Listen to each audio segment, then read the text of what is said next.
Namaste.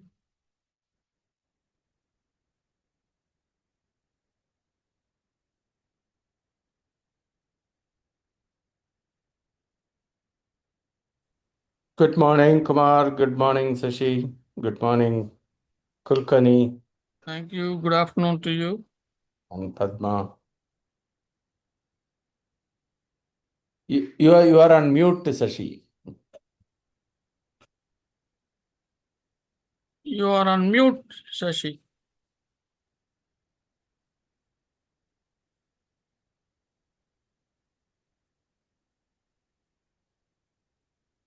Good morning, everyone. Good morning, Kul. Good morning. Namaste. Namaste, everyone. Good morning, Ashwini. Good morning, namaste. Yeah, namaste everyone. Morning. Namaste. Namaste. Can you turn on the light, Padma? You're in the dark.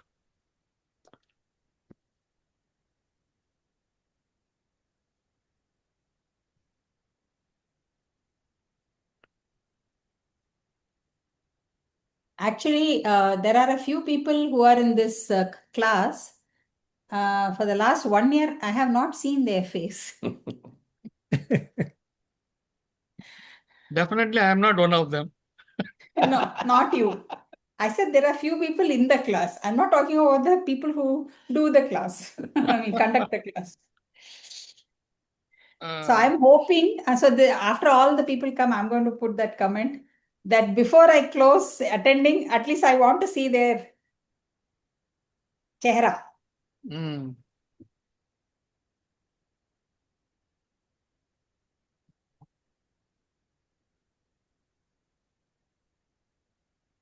You've seen, I think, almost all of them, though many of them, some of them don't turn on the video despite my request. Due to But certain reasons, some may be out of their home. I understand, but over a period of almost a year of 50 classes, if their still video is not on, then I'm curious. I want to see them before the classes end. Stiff demand. I think they have been. I think they have been on video. I think everyone has been on video at various times. May not be at the same time. That's what I think. That's why I talked at least once or twice. Otherwise, the Usha would have made comments on me too. I never opened my mouth. Oh, you can talk even with the video off.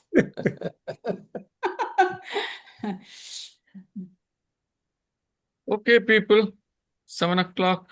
So let's get started.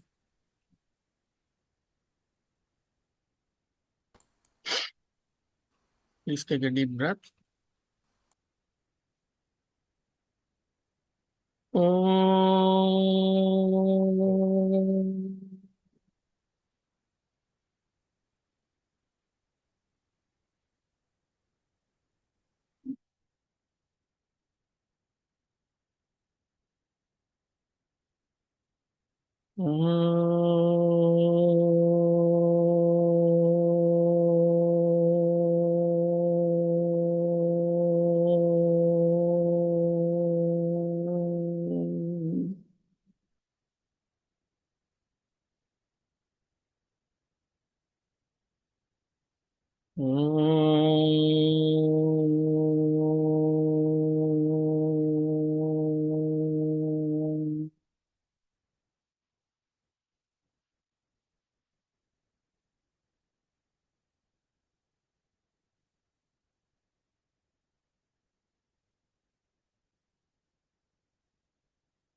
Namaste.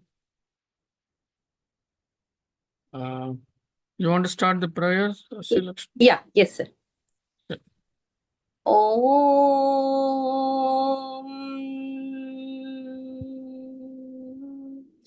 Yogena तस्य पदेन वाचाम् मलं शरीरस्य च वैद्यकेन योपाकरोत्तं प्रवरं मुनीनां पतञ्जलिं प्राञ्जलिरानतोऽस्मि आबाहुपुरुषाकारं शङ्खचक्रासिधारिणम् सहस्रशिरसं श्वेतं प्रणमामि पतञ्जलिं श्रीमते अनन्ताय नागराजाय नमो नमः. Thank you, sir.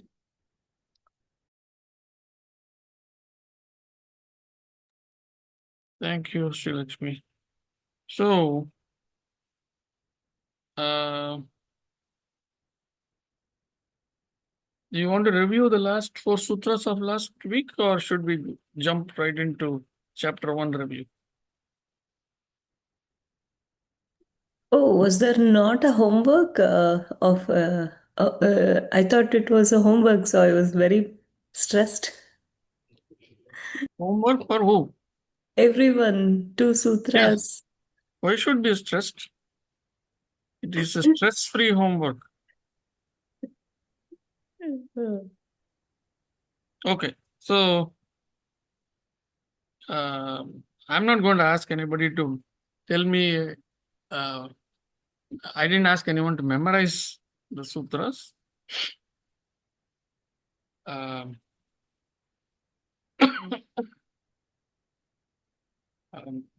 Whether to post the questions or to review the sutras was the question. So let me We start chapter 1. bring up Sutra PDF. Should we? Do you need the Sutra PDF? Or? I hear double voices. Yeah, Sashi? I hear double voices. Twice. You are hearing double voices. That's what she Not said. twice. No No, you are problem at all. logged. You are logged in only once. You are not logged in I twice. don't know then what's happening. Shashi, you are logged in only once. Okay. I hear the echo behind. Yeah, her side, I think There's a feedback. yeah. Yeah, you have some problem at your end, Shashi. You may want to log off and log in. I do see 2 Shashi Patel in Oh, the. yeah. I also see that. Oh, is it? Yeah, there are 2. No, there's Yeah. only one. No, this There's one here too. she had Logged out of the session.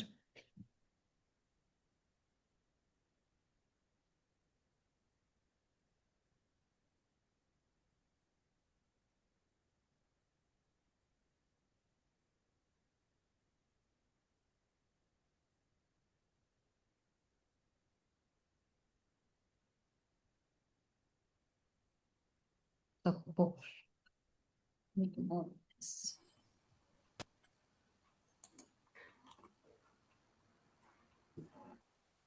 Okay.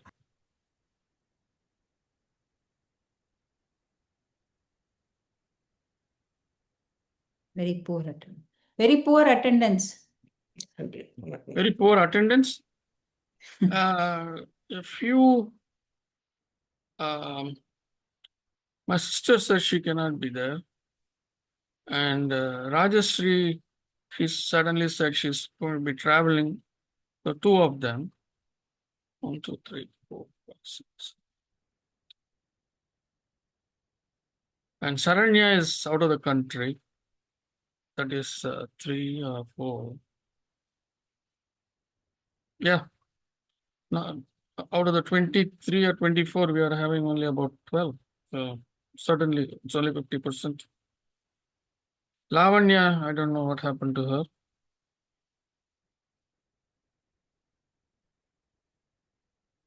Anyways, we'll do with what we have.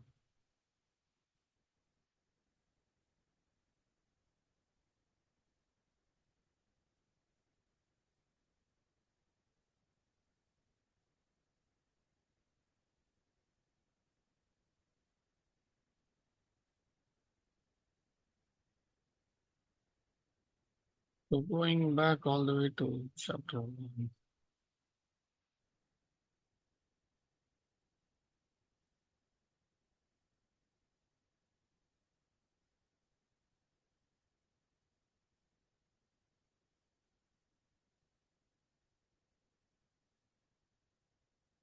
Does anyone have a specific question in chapter 1? We can address that.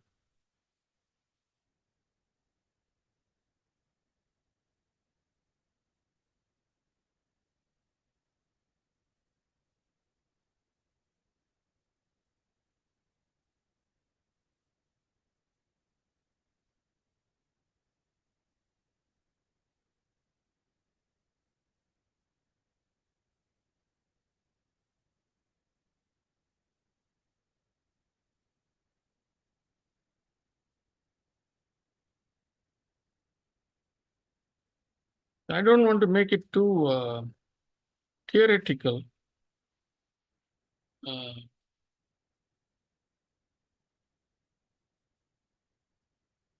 Let's do this.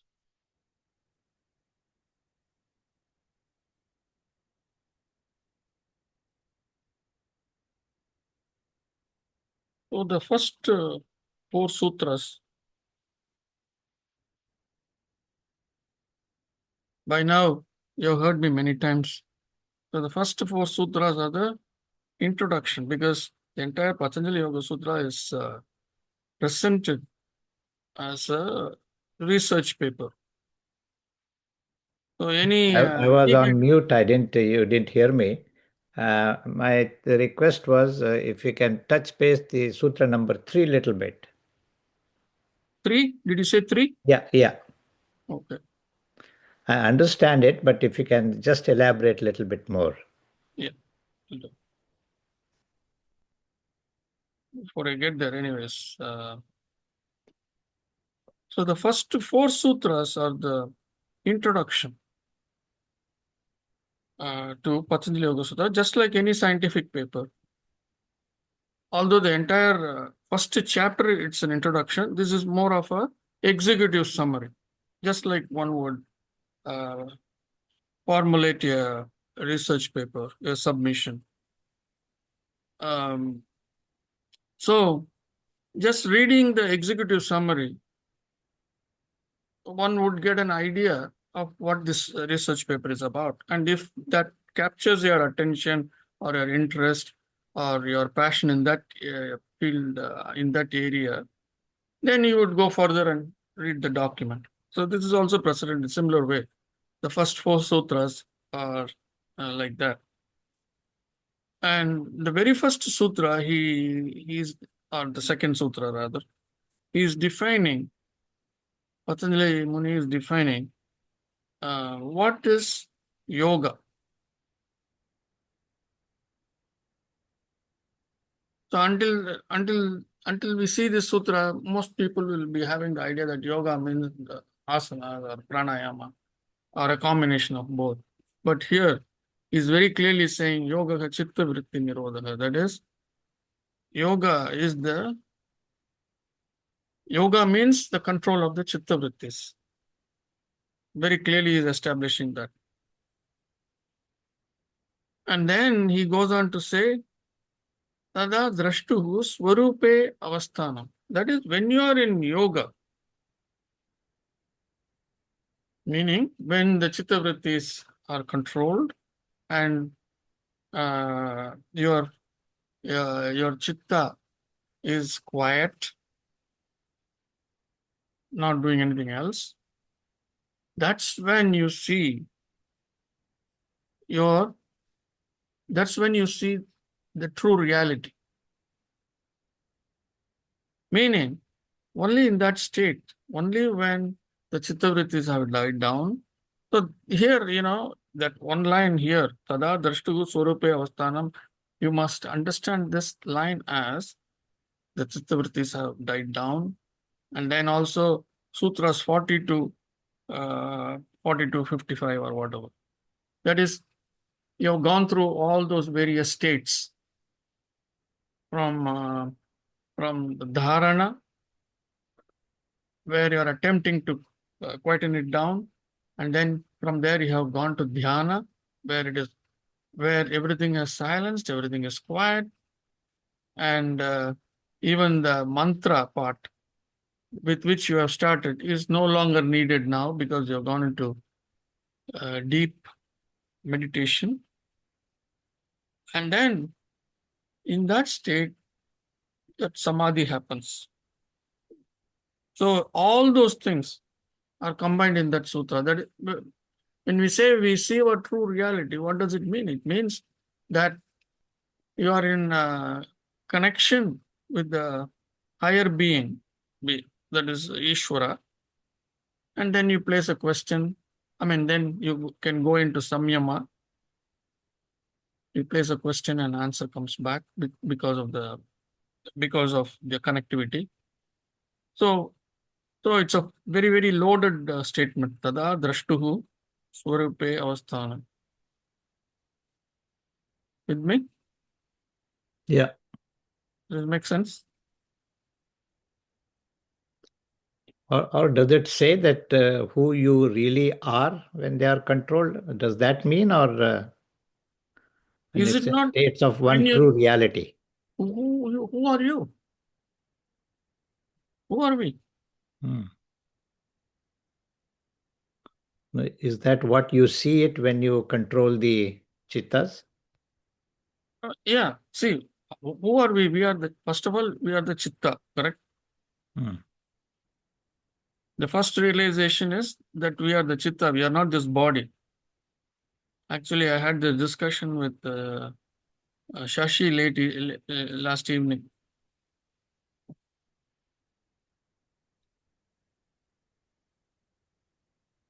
So she was asking me, when there is pain in the physical body, how to ignore it?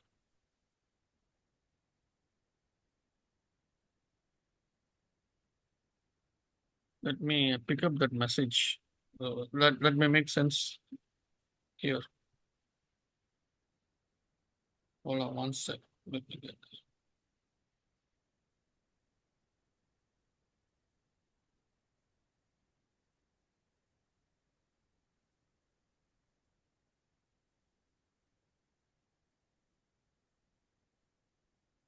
Okay. She says, when there is body pain, how can I say this is not my body? Right? That is her question. Because I keep saying, disconnect your chitta from the physical body. Because the chitta is an entity by itself. And at various times, the chitta comes into a body, stays there for a number of years, and then when it feels that the body is of no use, because anything material ages, right? So when it finds it no longer it is of no use to it, it just leaves the body and goes away, and then based on its karma, it re-enters another body, another young body, and then this cycle continues until it comes upon a document like the Patanjali Yoga Sutra, something similar to this, when it gets the jnana, and then it starts working on itself, saying, oh, I don't want to be doing this again and again. I have gone through enough. Right? So, but the chitta is so integral to the physical body, it is so very difficult to separate it out. That's why I gave her the example that if you own a car, you drive the car, and then let us say the car develops some problem. So you leave the car in the garage for it to be repaired. When the car is having some difficulties, are we suffering as a driver of the car? We are not suffering, right? We let the car be with the mechanic. He fixes and then he tells us, yes, it's ready, come and pick it up. So we go pick it up and drive the car. Everything is fine. So we start driving the car again. So when it comes to the chitta and the physical, so in this example, the driver is the chitta and the car is the physical body. So similarly in us, we have the chitta, of which we have not had any idea until we came to Patanjali Yoga Sutras. We had some vague ideas like Atma, I would have rebirth, but even that was not really solid. So now, after studying Patanjali, we understand, oh, we are really the software going through this process again and again and again and again, and somewhere it has to stop. So in this instance here, if you apply this to 1.3, first, realizing that I am a chitta is number one. Then, what is the true state of the chitta?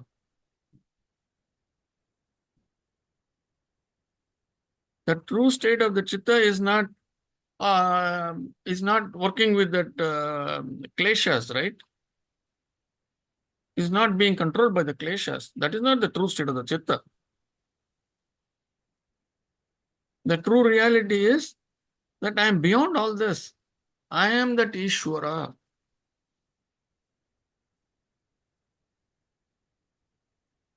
I am not this physical body.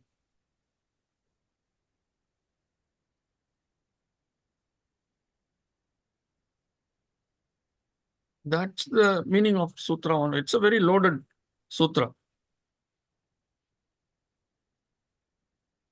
Is it making sense, Badri? Yeah, thanks. Okay. So before that true reality is understood or experienced, one has to go through this purification process. How long that purification process is going to take? 5 years, 10 years, 25 years, 30 years, 40 years? We don't know. No one can give a definitive answer to that. Because while going through this, you're also going to see your Jivatma. First, you see the Jivatma. The Jivatma is the one with which we are running we are engaged in this materialistic world that is filled with Maya, where attachment rules. So we see all that and we see that, oh, we are like this. I am like this because of the samskaras. And then we start working on the samskaras. And that's how slowly, as we work on the samskaras, the system gets purified.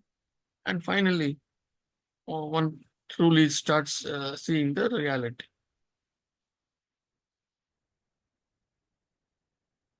Okay.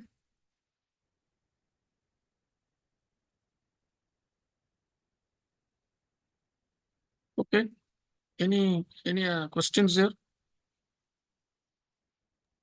Not questions, Kumarji. I am very not in a place to comment on the pain aspect, but I was a part of a chronic pain for some time, and then, like, been able to overcome for with God's grace. But what I think is, no matter what, like, Patanjali Yoga Sutra, from which I have understood is the body is the tool to fulfill this lifetime's purpose.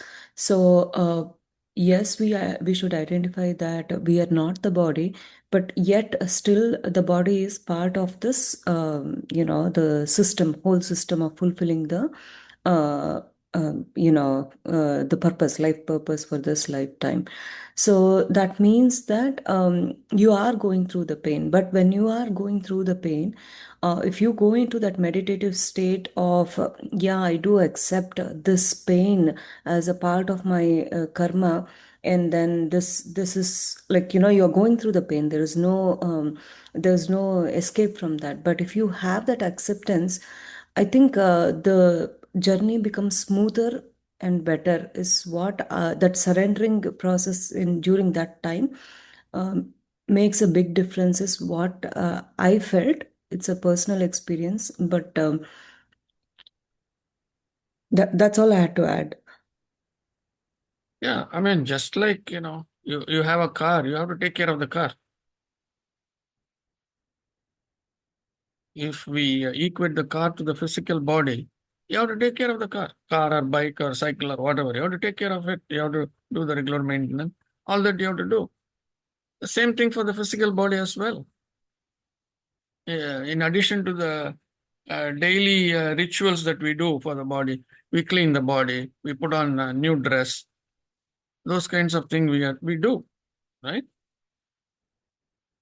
It's similar to having a car, nothing different.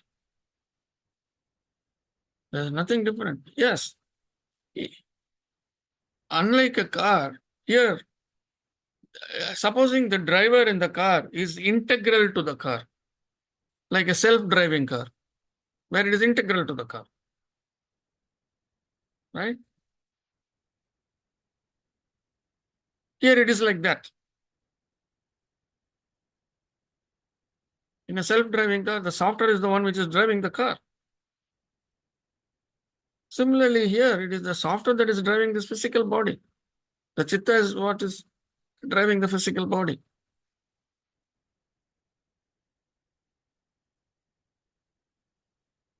So when there is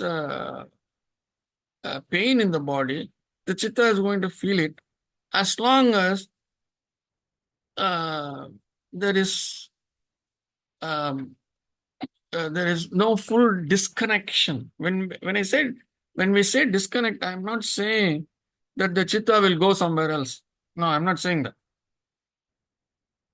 All I'm saying is the reduction in the pain, whether it is going to be pain free or whether it is going to be reduced pain, will all amount to how much of separation is there between the chitta and the physical body.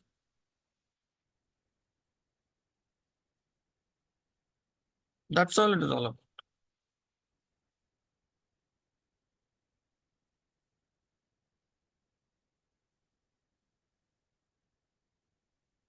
With me?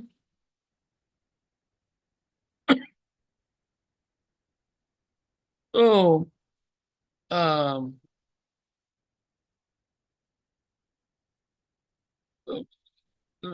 we see some very great souls who say, "Oh, the pain is for my body,"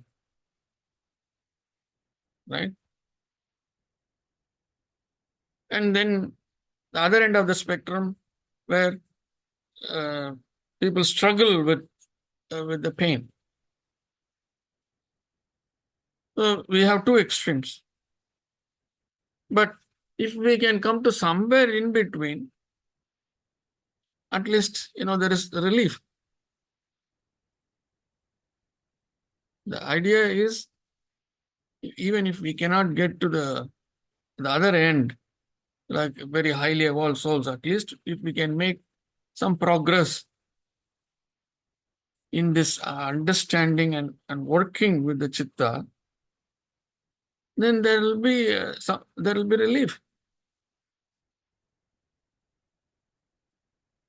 See, it's almost 2 months since my wife went to India. So people sometimes, they call and say, "Oh, are you missing her?" So I tell them, "No, I'm not missing her."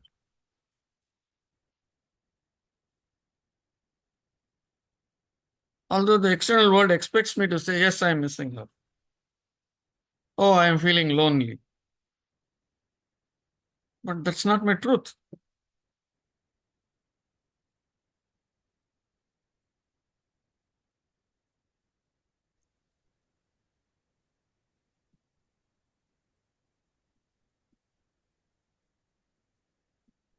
So the chitta is very, what should I say? The chitta is very, very devious. Not only it is integrated into the physical body, so that it feels the psychological pain and the physical pain. Right? The chitta feels both. It feels the psychological pain and the physical pain. So let us leave the physical pain away for some right now. It is easy to handle the psychological pain. Psychological pain is going to come. Based on our karma, it is going to come. Either through the spouse or through the children or through friends or relatives or through at work, it is going to come. Based on our karma, it is going to come. When such a thing comes, it is purely psychological. Right? Somebody is abusing me. In words or in the way they act towards me, very abusive. So the chitta reacts to that and says, "Why me?"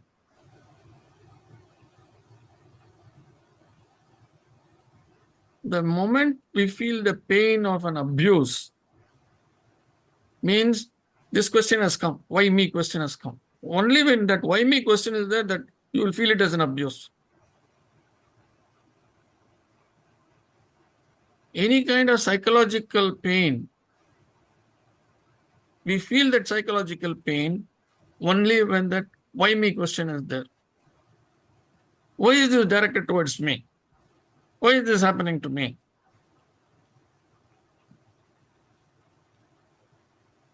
So that why me question is coming because of the klesha.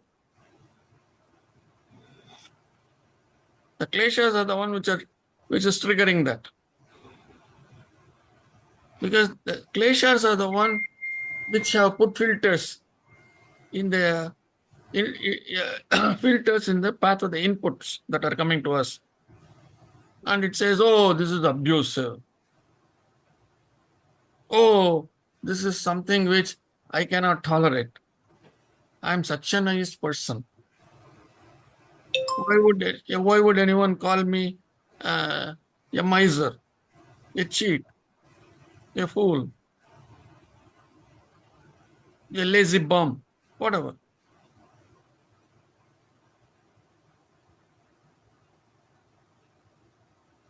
So it handles that. It handles that input, and then it gives our system, "Hey, this is something very bad that is coming.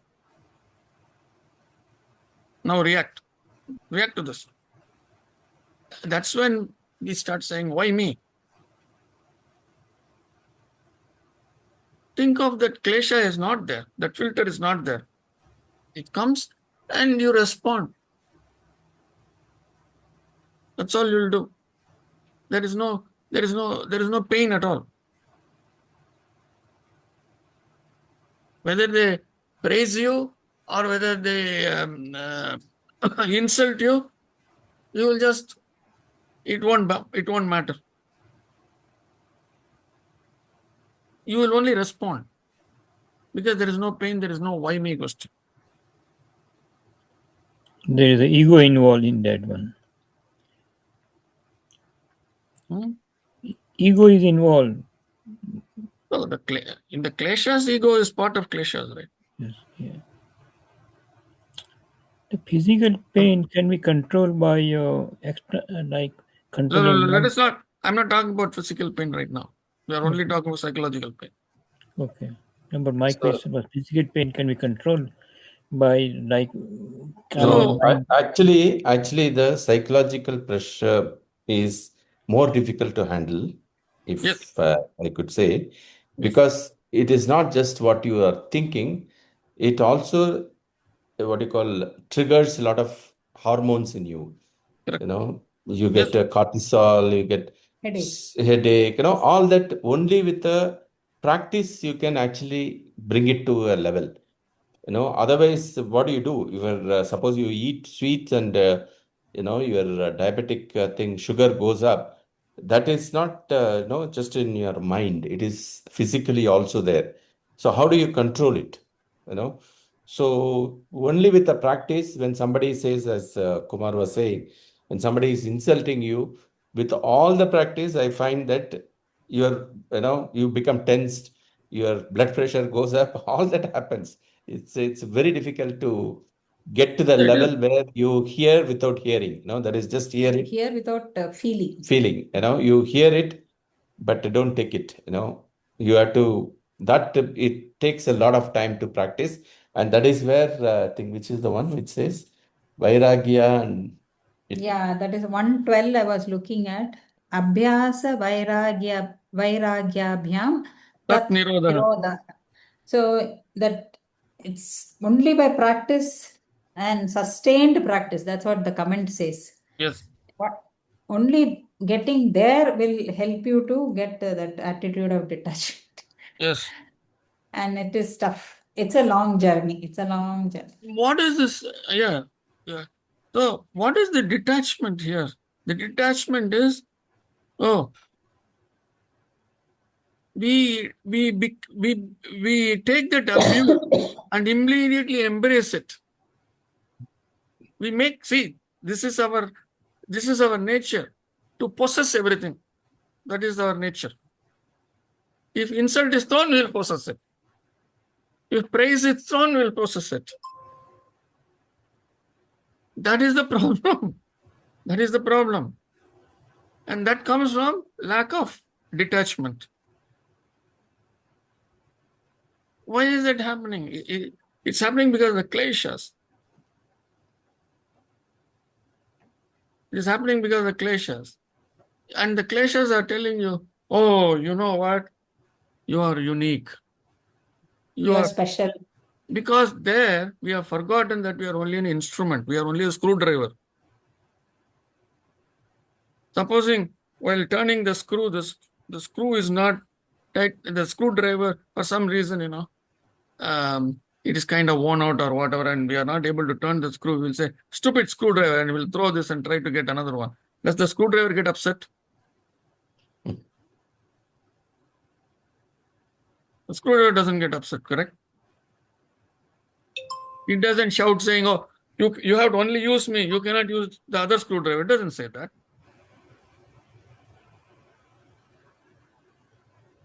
If you look at all these inputs which are coming to us, many of them are like that. Hey, Kumar has certain skills. And if Ashwini is looking for better skills in Kumar, and if it is not there, she's going to say something. So I have to accept it. And say, oh, Ashwini, yeah, find that from somebody else. Right? Just like the screwdriver keeps quiet, it says, okay, if you don't want me, all right. Maybe for tomorrow, for something else, you'll pick me up.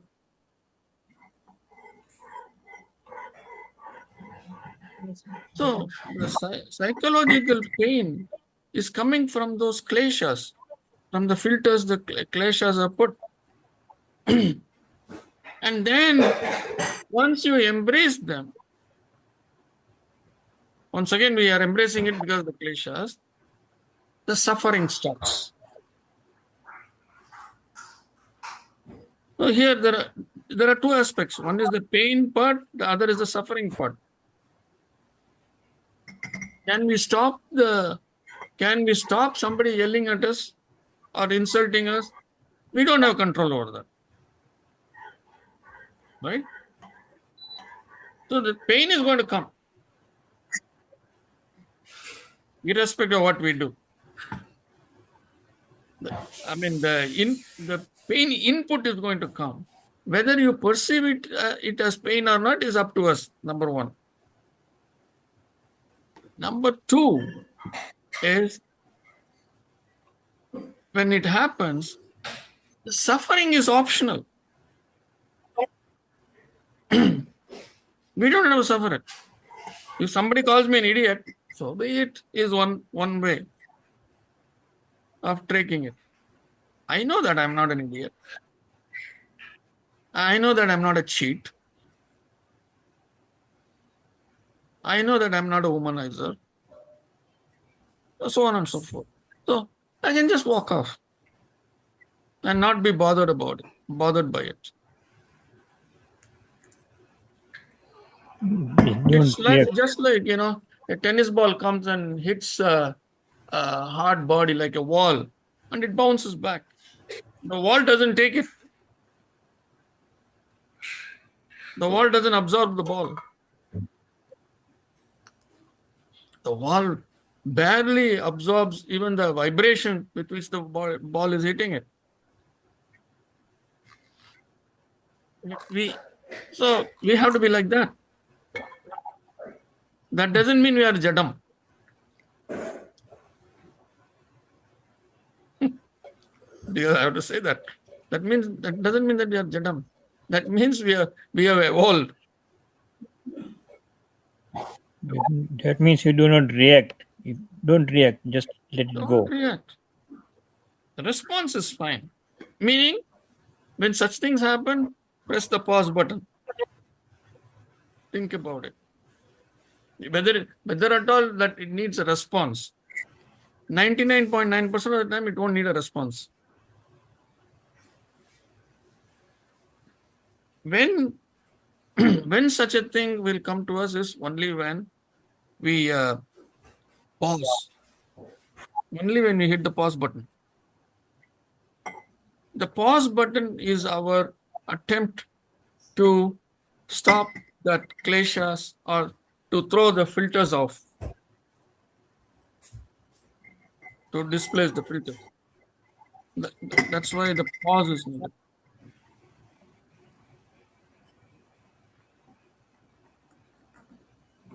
Is this making sense? Yes.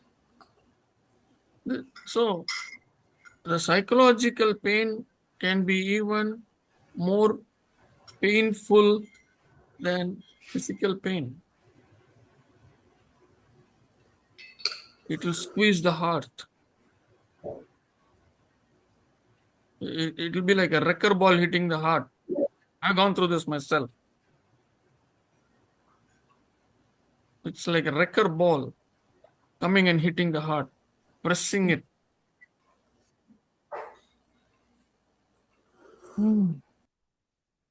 People who go through depression, sometimes they call and tell me that how to handle it.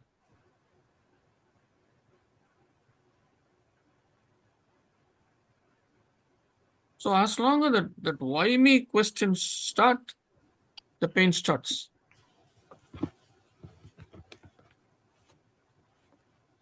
So I always tell people, replace that why me question with why not me?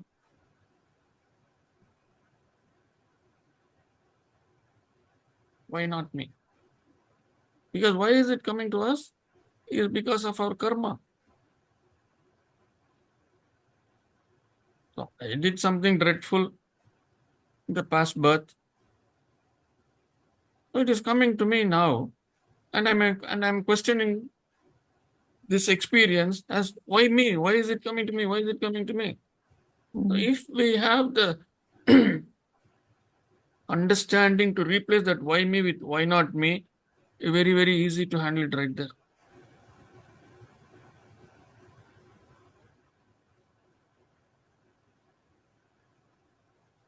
Okay. Any questions here? Not in this one, but if you're finished with this, I want you to take up 1.9.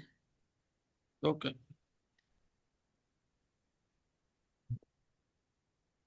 Vikalpa. The definition of Vikalpa. So what is 1.9? It says Shabda Jnana Anupati. Shabda Jnana Anupati Vastu Shunyo Vikalpaha. It is actually defining delusion. Yes.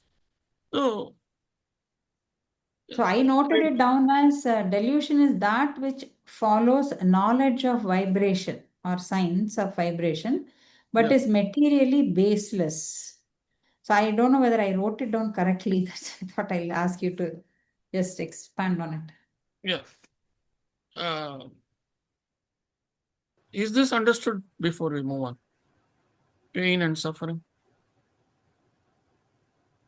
I have not touched upon the physical pain. I didn't get into that. I'll do it later on. I mean, we had some discussions about chitta, how disconnecting and all that, but we'll discuss it a little more later on. Because the psychological suffering is the main cause. Is the cause for depression. And when depression is not treated, it can become person can become schizophrenic. I met one such young lady way back in 2015. And today she's great. She's doing wonderful. Not because she understood Patanjali Yoga Sutra, I did not teach this, but she got help at the right time.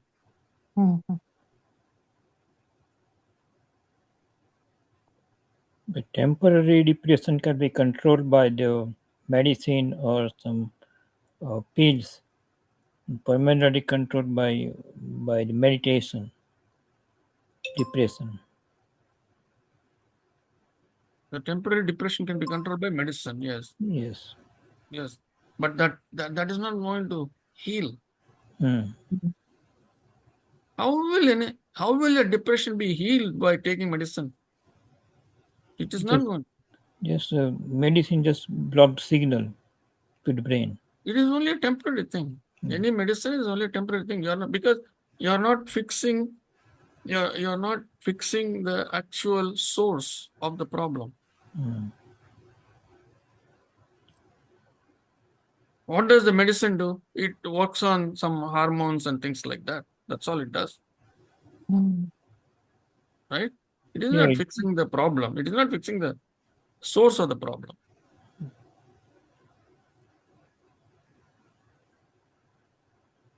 So that's why when a person has depression, until they learn the life lesson, they won't be able to come off the drugs, of the medicine.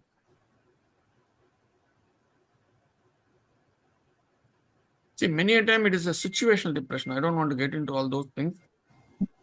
So when the situation changes, immediately they will come out of depression.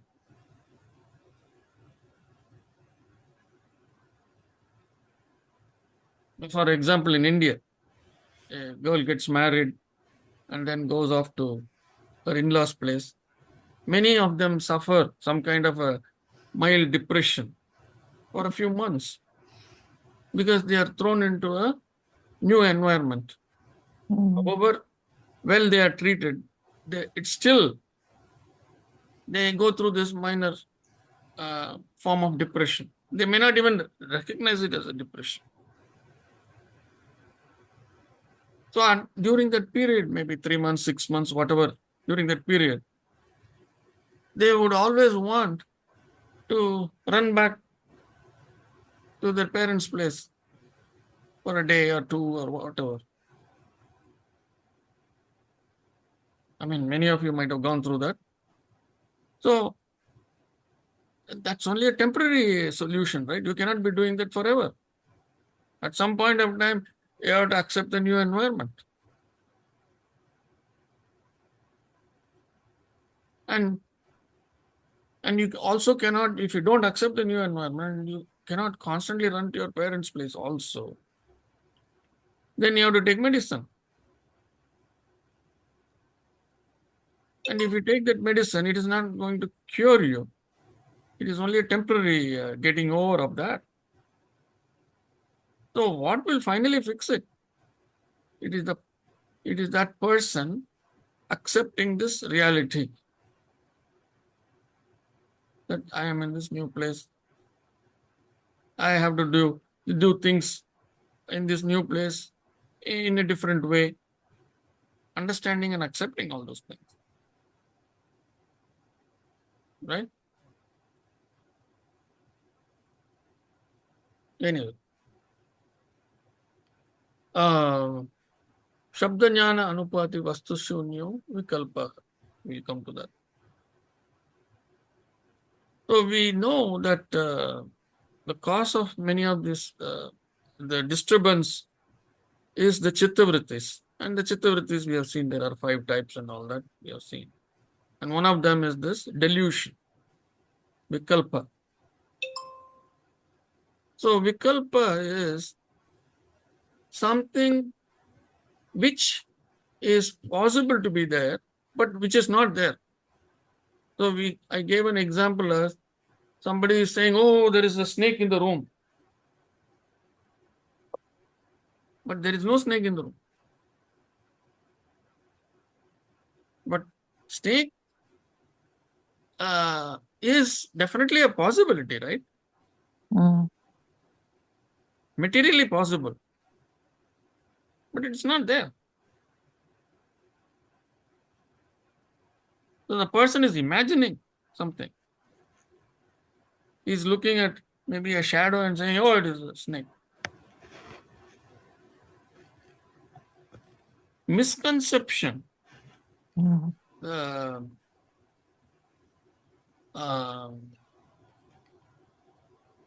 viparya part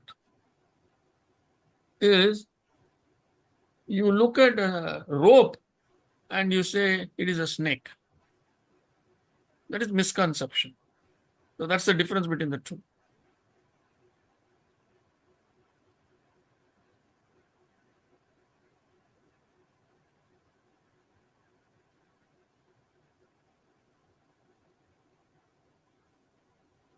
With me? So this delusion occurs when I have learned something wrongly, is it? Or I hear. I imagine something wrong. It is not okay. Vikalpa, kalpa, vikalpa. Okay. Kalpa is imagination. Vikalpa is viparita kalpa. And I'm wondering the first part of the sentence is Shabda Jnana Anupati. That is, it follows from words and knowledge, is it? Jnana or Shabda Jnana is just knowledge of words. It is actually, matter and vibration. Shabda Jnana, matter and vibration.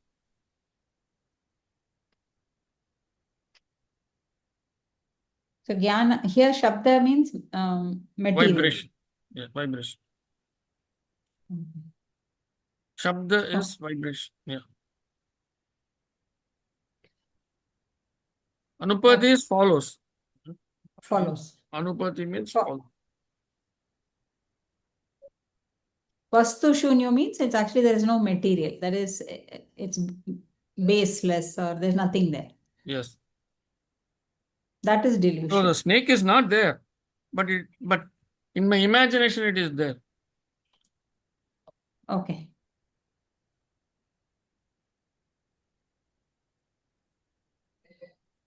Or I would say, I saw a flying horse.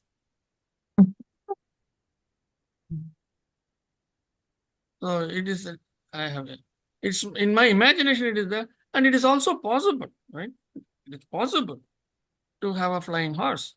But is there one like that? Has anybody cited one like that? No.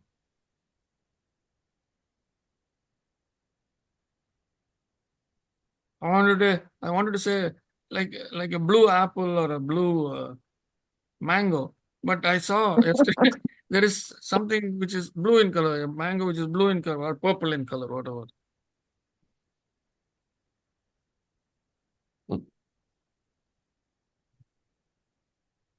Okay. And I think there is an apple also, purple apple or something like it's called. You have a purple potato, I thought. Okay. I think somewhere I saw that there's a purple apple. That there's a purple cabbage is there. So Yeah, purple cabbage has been there for long. Yes.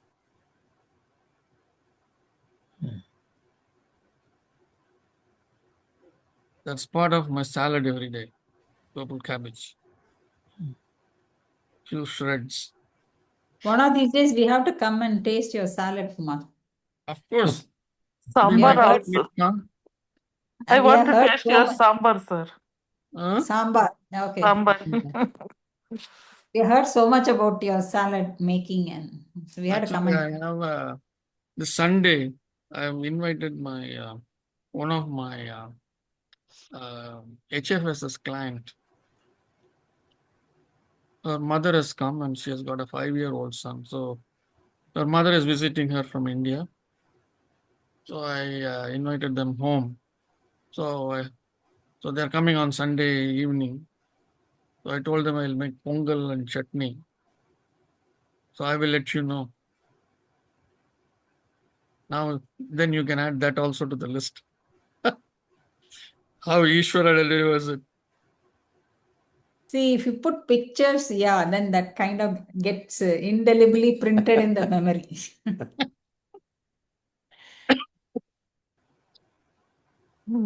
So I wrote down all these things and sent it to her, wanting to know what I should do for the 5-year-old, whether I should make some pappu or whatever, dal.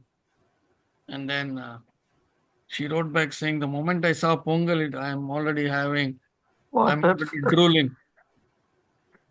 And my son will also eat that, don't worry. I'm ready for Sunday already.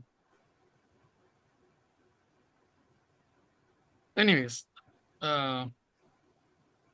The pongal is so going khichdi. back to those sutras, abhyasa vairagyabhyam tat nirodha. Sutra 9.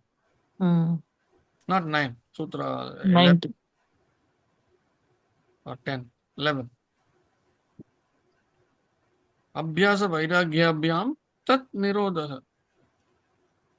Here, that tat nirodha is removal of the chitta vrittis. 12, sir.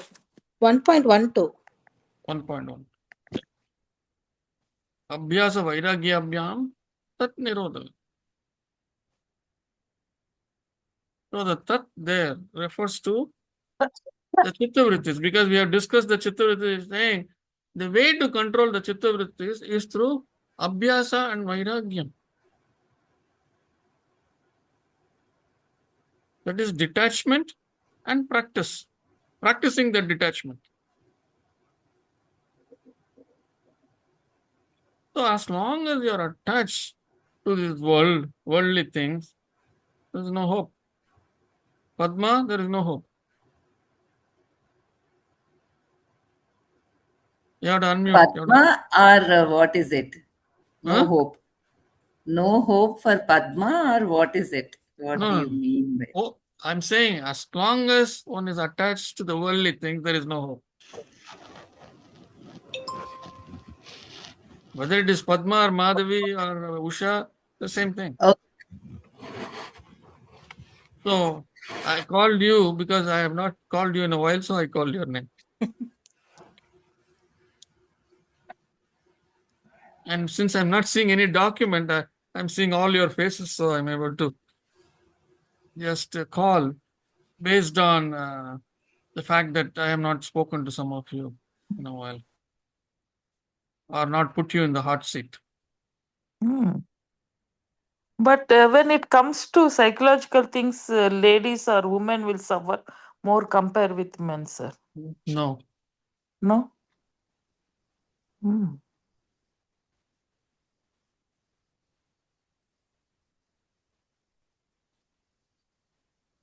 See, not everything is going to affect both of them in the same way. That may be a reasonable Answer. suggestion, a reasonable observation. But men also suffer. Men also suffer. Even I thought like that, Kumarji, like No, men will remember little small things. Ladies will from everything from small, detailed.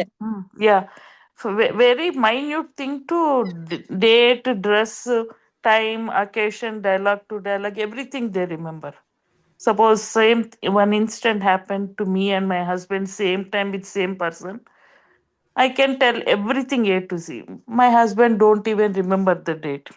So that is blessings for men, I think, from my personal life experience. Well, men also suffer, but they don't express what ladies does.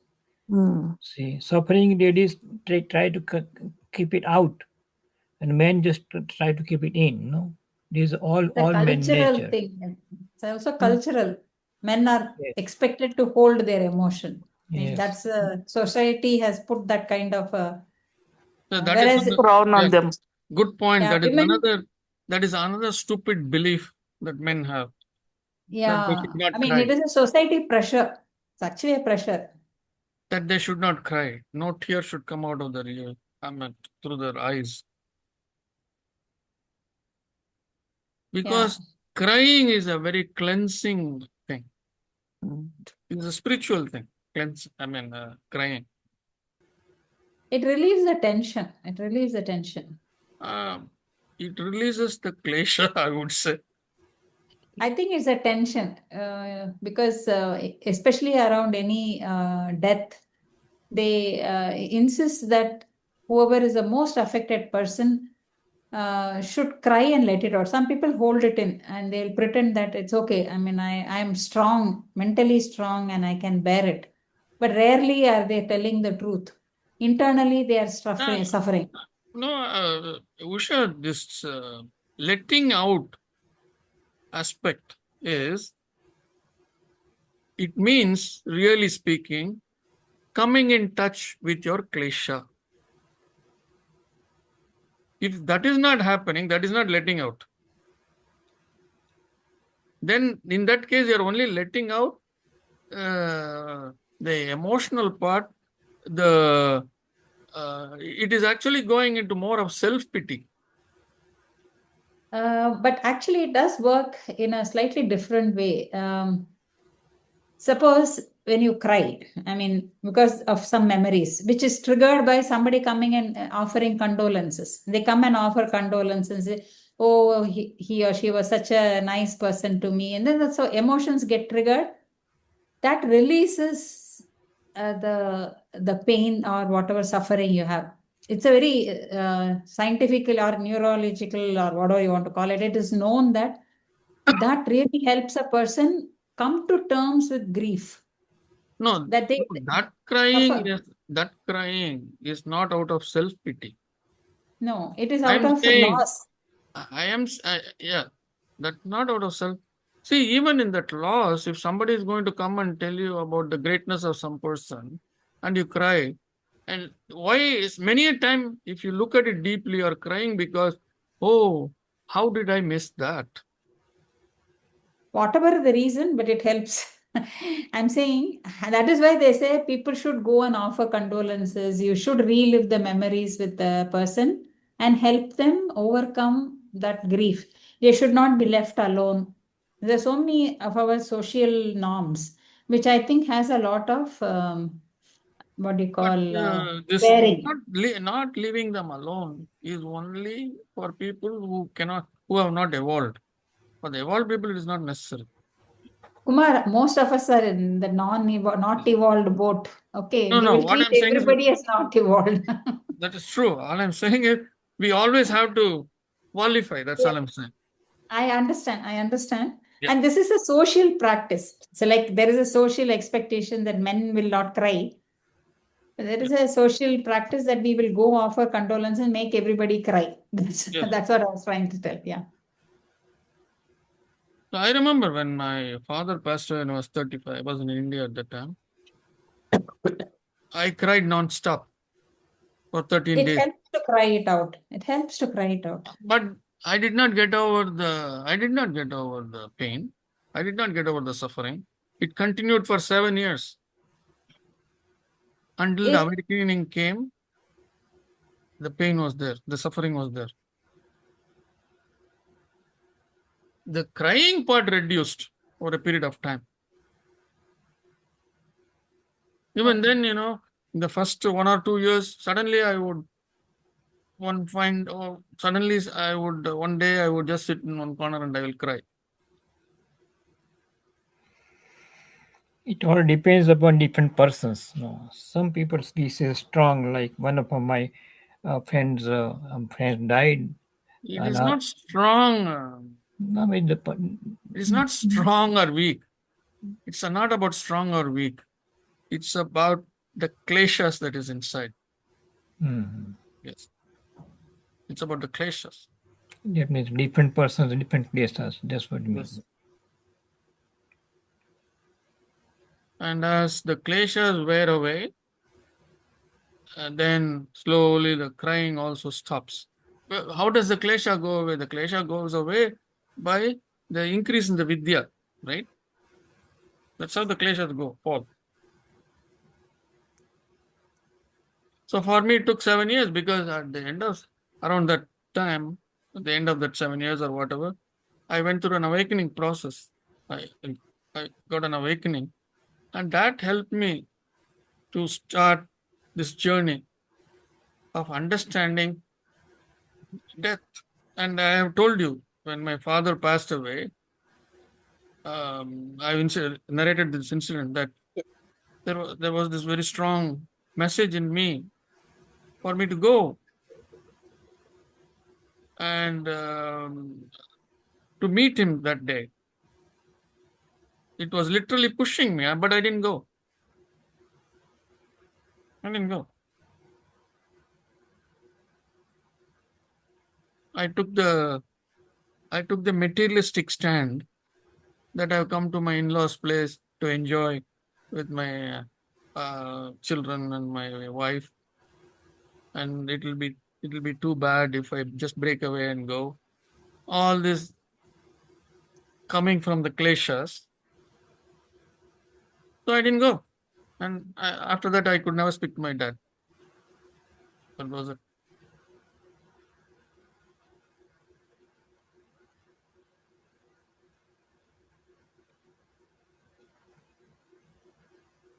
So this crying is a purifying thing when it helps in reducing your kleshas. If it is not going to do that, then it's not of much value. When I say it should reduce the kleshas, in reducing the kleshas, your pain reduces, your suffering reduces. Rather, you are if there has been a death in the family and you're mourning the death, so in that crying, reality should come that this is something that happens to everyone, right? The klesha is the one which is preventing that understanding from coming in.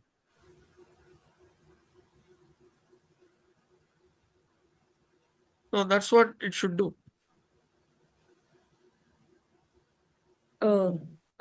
Crying should never be for, wanting to establish or to fulfill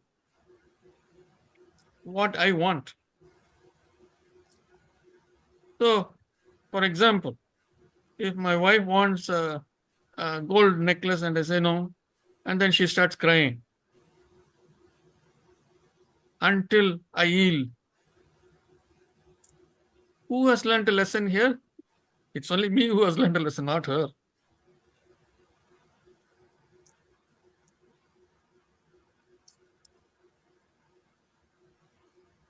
So crying should never be to get things in our favor.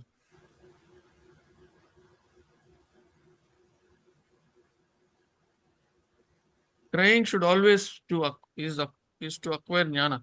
There are different types of crying. Huh? You also shed tears in happiness. You shed tears in sacredness. That's a lot more.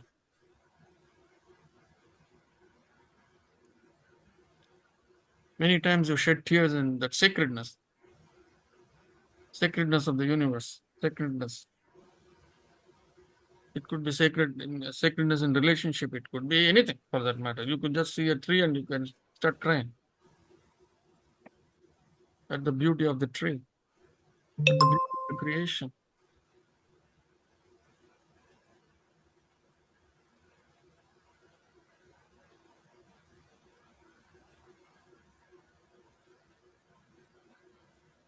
So where do we go from here? I had a question, Kumarji. Yes. So the very first sutra is Yoga Chitta Vritti Nirodha. So it is to just revisit on what are the vrittis. That those are pramana, viparyaya, vikalpa, and nidra and smriti, which is Yes. Yes. true knowledge, assumptions, wrong knowledge, imagination, sleep, and memory. So for a yogi or for any grihastha, what is the expectation that yeah, obviously you cannot stay in the state of yoga for the entire duration of the day because you are interacting with people. Yes, awareness is there, but what is the established time duration that you can be in this yoga state of yoga? For why I'm asking is pramana is one of the vrittis too, which is like you are absorbing the inputs from the outside world and you have to respond to it at some point of time. You cannot just be on tapas all the time. So what is the prescription there? Like I always say, when I'm doing salad, I'm in yoga. When I do sambar, I'm in yoga. I'm still active. It's not that I'm just sitting doing nothing. So yoga does not mean there is no yoga means no movement in the head. Right? No movement of the chitta vrittis. The chitta vrittis are the causing the movement. Correct. Yeah. So you can be in yoga and still be functional. Yeah. So when will you be functional and be in yoga? Only when there is full detachment.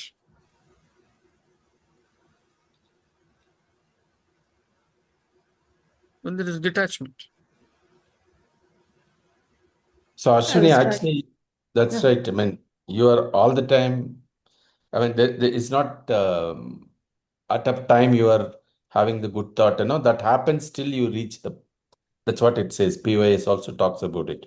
Correct. Once you reach that sanyama, then you are actually with the day-to-day work, but still you have the same attitude and mindset. So as a grihastha, whatever are your duties, you're now more clear about it. You're doing it, yeah. And you're also able to bring a sense of detachment and that not get affected by, not react. You will pause, you will respond, but you're doing your duty. Yeah.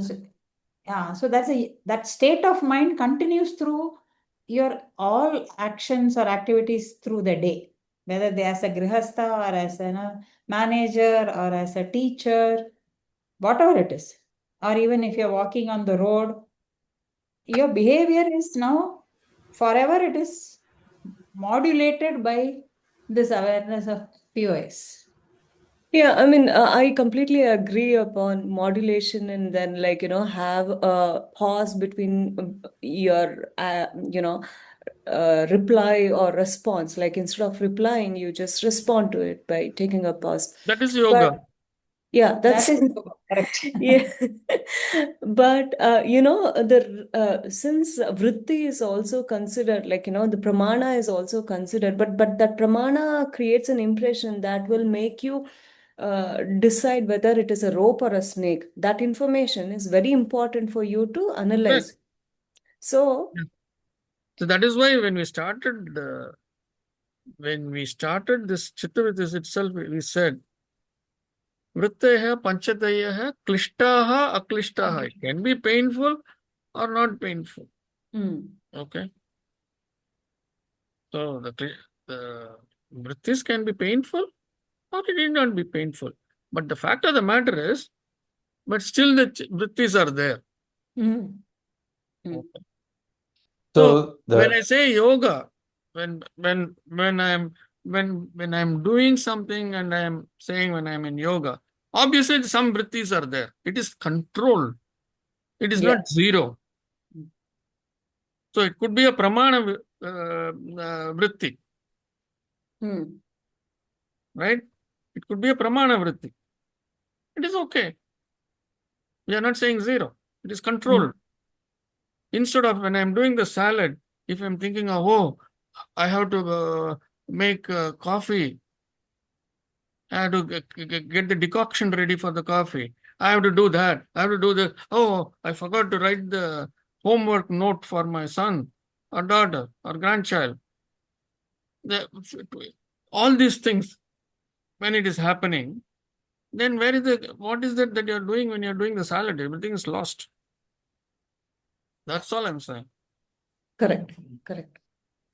Ushaji, remember that story, that Narsimha Swami story, that you had to say something important? I'm just it's eating me in my head. Like what thoughts you, Hiranyagarbha, I don't remember what was the So context. I'll give you a little context. So I told about the story of how Jaya and Vijaya chose Janma of being the villains in three lives.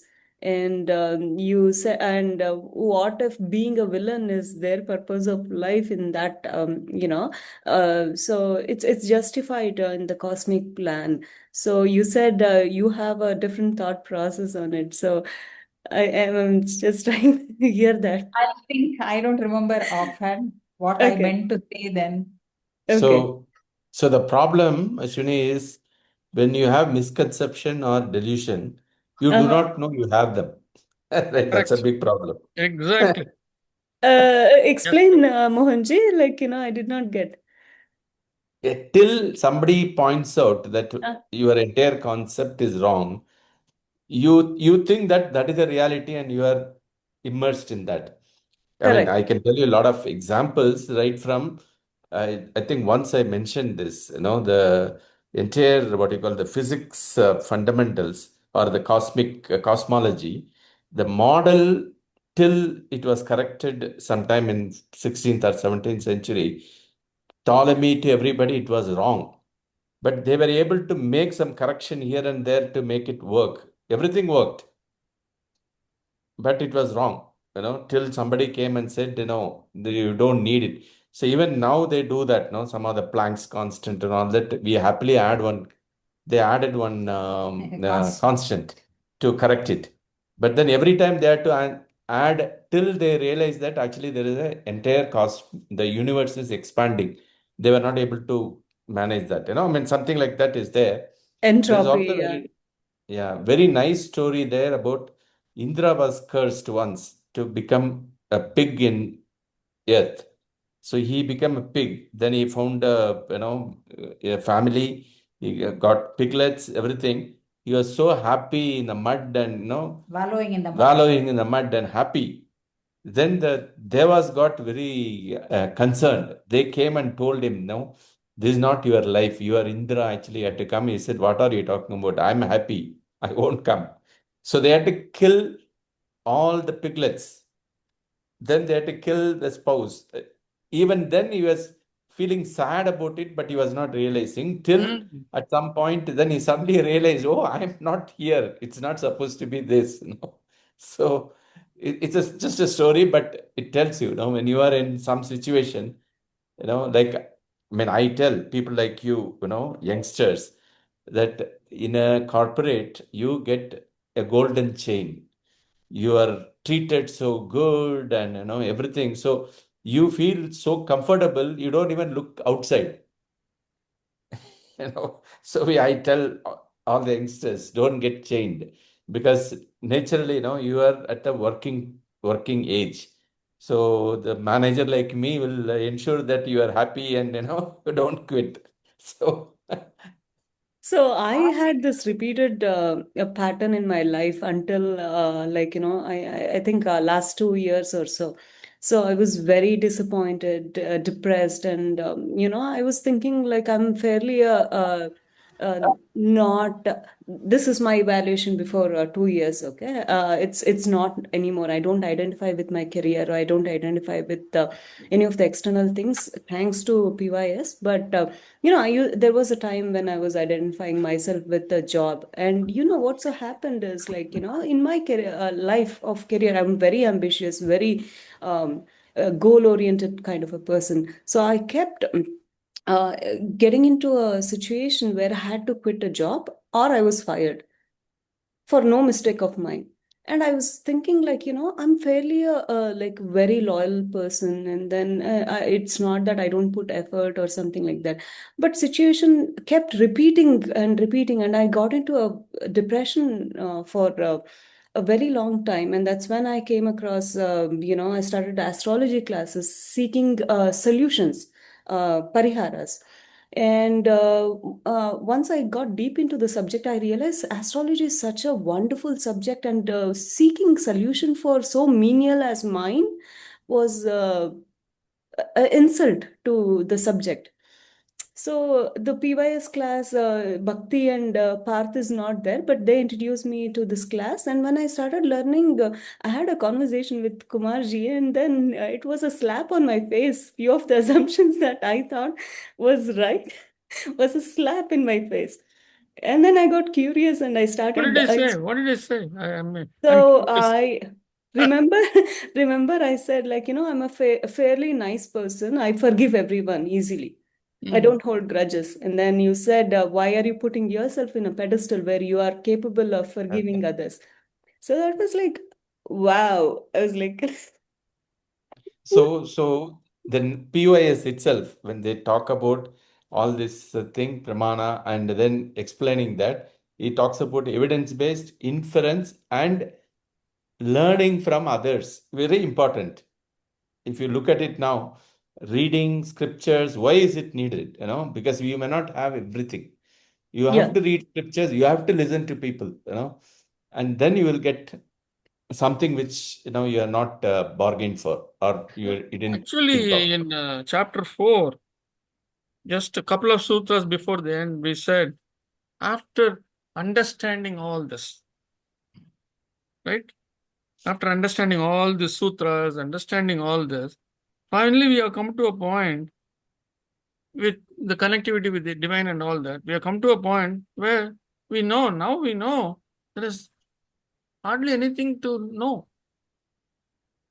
Because now with this connectivity, all that we have to do is place a question and the answer will come. I mean, that's the meaning of that. The meaning of the sutra. The meaning of the sutra is not, oh, forget about everything. That's not the meaning of the sutra.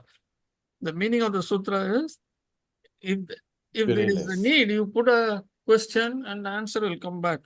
But having reached that state, there is hardly anything that is going to bother you or affect you. Exactly. So there is no, because that acceptance is whole.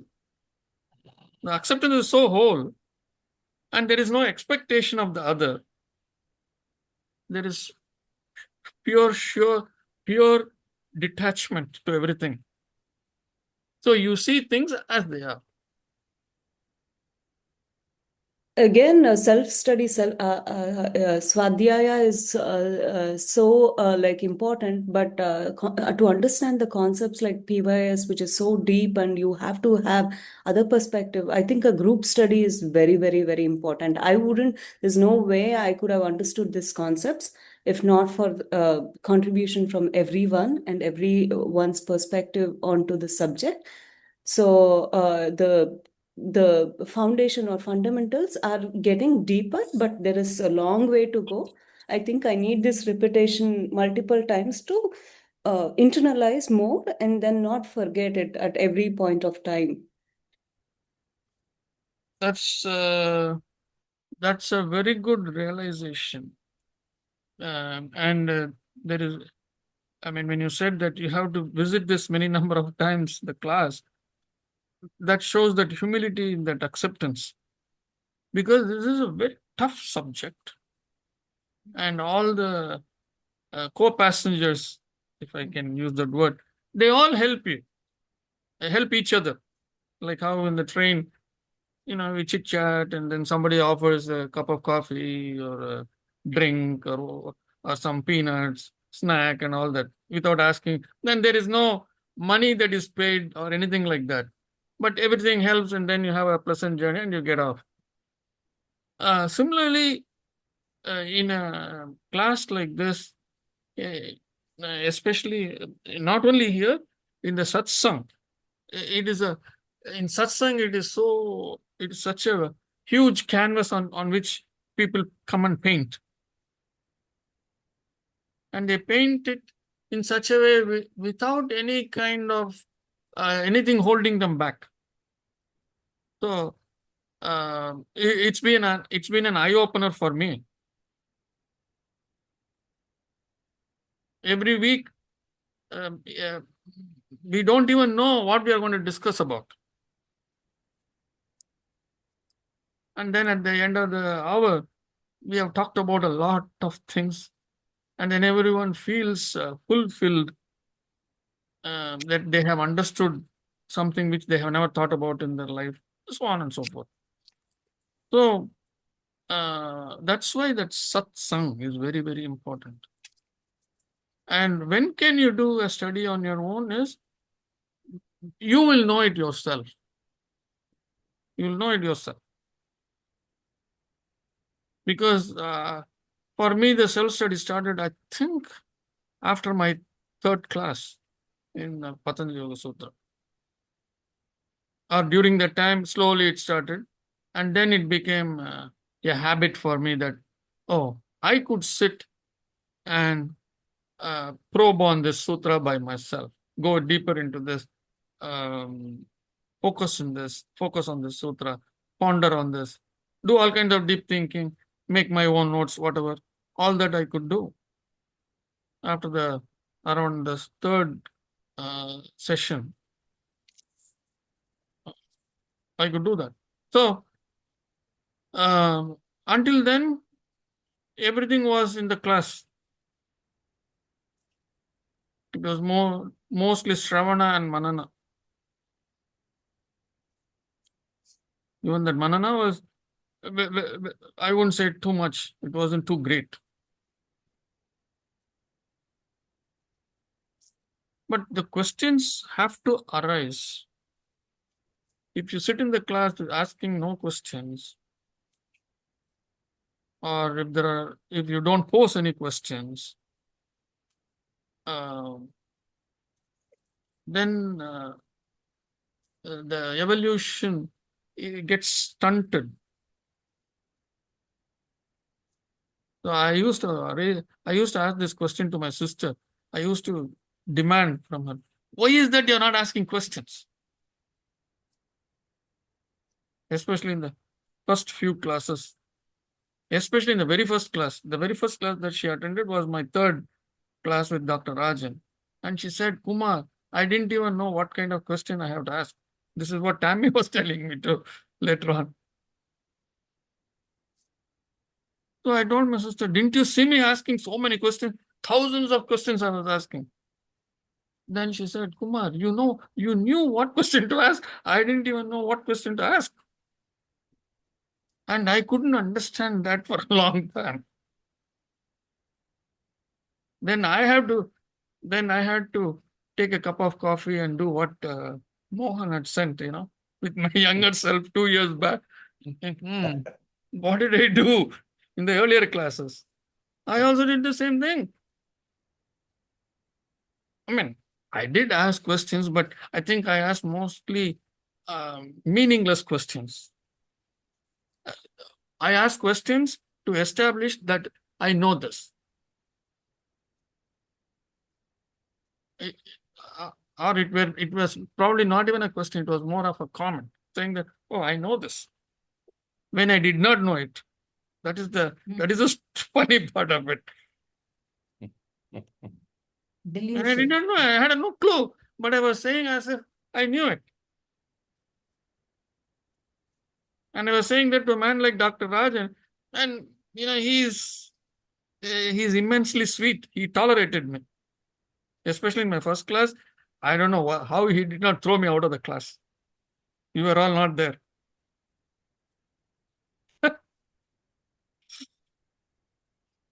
I don't know how he tolerated me, really. Because I was in that class with the complete, I was still part of the, I mean, I still had a guru at that time. I had not walked away from the guru at that time. So I was fully with that J. Krishnamurti's teaching. It's not bad or anything like that. But, oh, Lavanya, she was there. Okay, she came to. Okay. But I had not discovered much on my own. I mean, little bit here and there, but the clarity was not there for anything that anybody throws. I have to go and ask my guru. I have to seek his counsel. That was a state when I attended Dr. Rajan's first class. So I was trying to tell him this is already there. It is already, he has said this, he has said that. And in certain things, I was disagreeing with what Dr. Rajan was saying. Because this is what my guru told me. And obviously, my guru told me with some errors. Because of his kleshas, right? We have to accept that. J. Krishnamurti's teaching itself, like one of the claim that he does is every thought, every idea, every concept is borrowed. Nothing is original. It's all recycled, right? Yeah, yeah, right? Our kleshas only do that. Yeah. Since he had no understanding of the scriptures, so he could not bring those things in. And so when you have to explain all these things through his own thinking, I found it very tiring many times.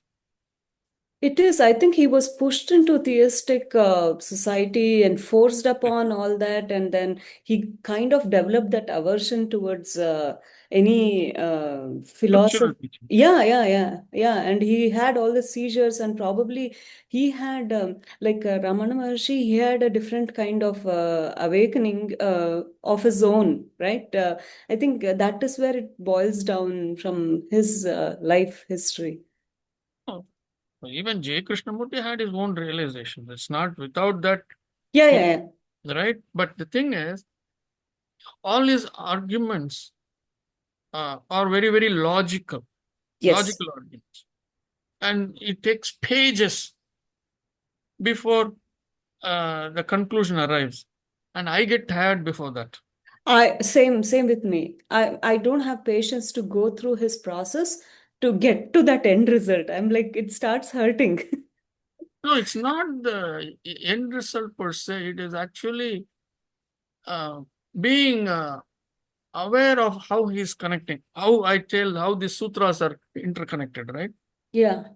So I may tell 1,000,000 times how beautifully they are interconnected until you realize it on your own. This was the same thing with Krishnamurti's teachings also. He has written 25 pages on a single thought. But each line is connected like a sutra to each other. If you don't follow the thread, which is what we normally do, because each line appears similar to the previous one, so we tried to not digest it in full and we kind of skip.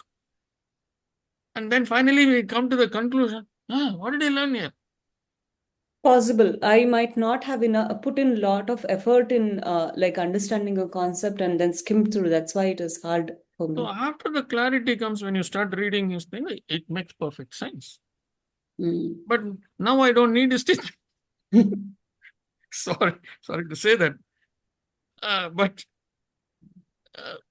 it's that's what I'm saying. That's why he says nothing is original, because when you're listening, you're not truly listening. When you're reading, you're not truly reading, because the Chittavrittis are telling me, it's the same like the last line. Come on, skip a few lines or just, gloss over it. That's what I did. So coming back, my earlier guru, Dr. Shankar Bhagavad will always say, ask questions. Kumar, ask questions. He will say, not only to me, to everybody in the class. You people have to ask questions. You people have to have a dialogue with me. The moment you ask a question, I give an answer and you stop there. You don't take it from there. I never understood. Yeah, I asked a question, you give an answer. What is there to continue with this? He said, that is not the end of the answer. But the beginning of the answer. It must become your truth. Until then, you have to question it. See, the art of questioning is also there. One has to learn that art of questioning. That's why once I think I told you, there is, Ashwini, I think I told you, one of the slaps that I gave you, there is meaningful questioning, there is meaningless questioning.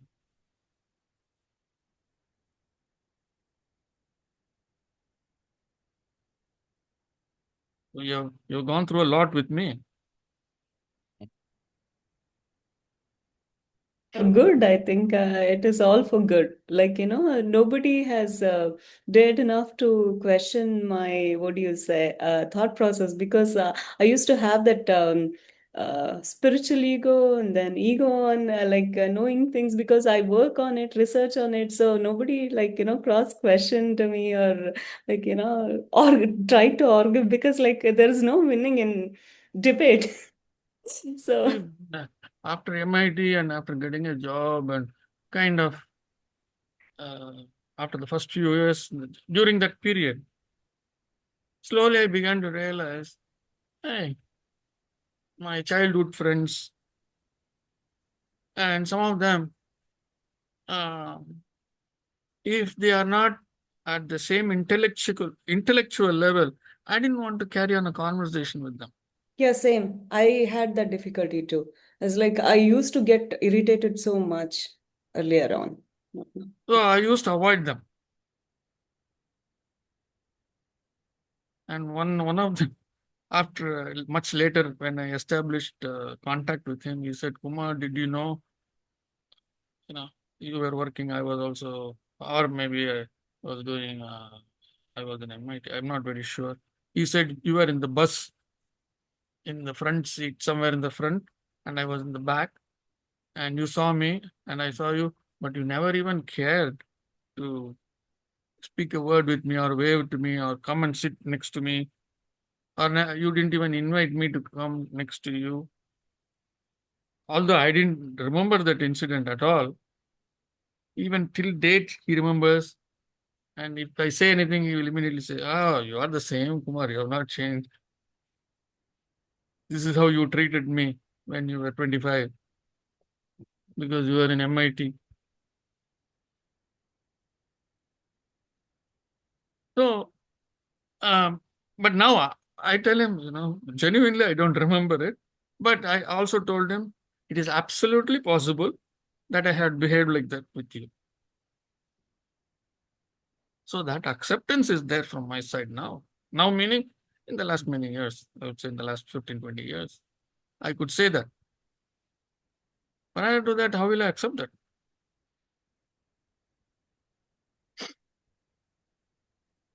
Okay. So where do we go from here? What sutra? Where do you want to jump?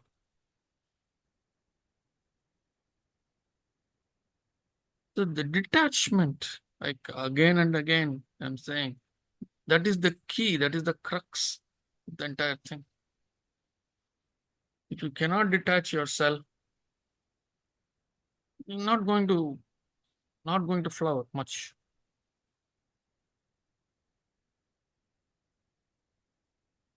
That's the key. That's the key.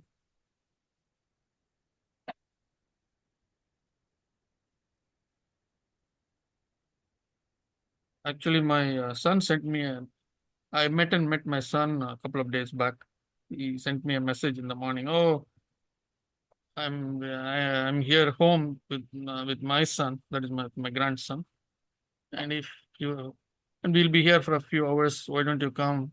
We are just chilling. Let's sit and talk. I mean, why don't you come? So I went. So as we were talking, he mentioned about. I think somehow the talk came to how one of his uh, wife's aunt is very depressed. Okay. Somehow the topic came to that. And then I said, I can help her. And then he looked at me and he said, in what way? In how will you help her? So I said, I know that she's having depression. And this depression is because she lost her son, I think 27 or 28-year-old son, few years back, 2-3 years back, in a car accident somewhere in New York, New Jersey area. So since then, she has been very depressed. One can understand. Yeah, she's on medication, she's taking counseling, all that. But she's still very, very depressed. So I told my son, see, this medicine thing is to get over the initial It cannot, see, 3.5 years or 4 years, she has been taking medicine. This happened sometime in the COVID time, so it's about at least 3 years. So I told my son, this is not a permanent thing. She has to find a permanent cure. So then again he asked me, how are you going to, what will you do? What is that you can? How is that you?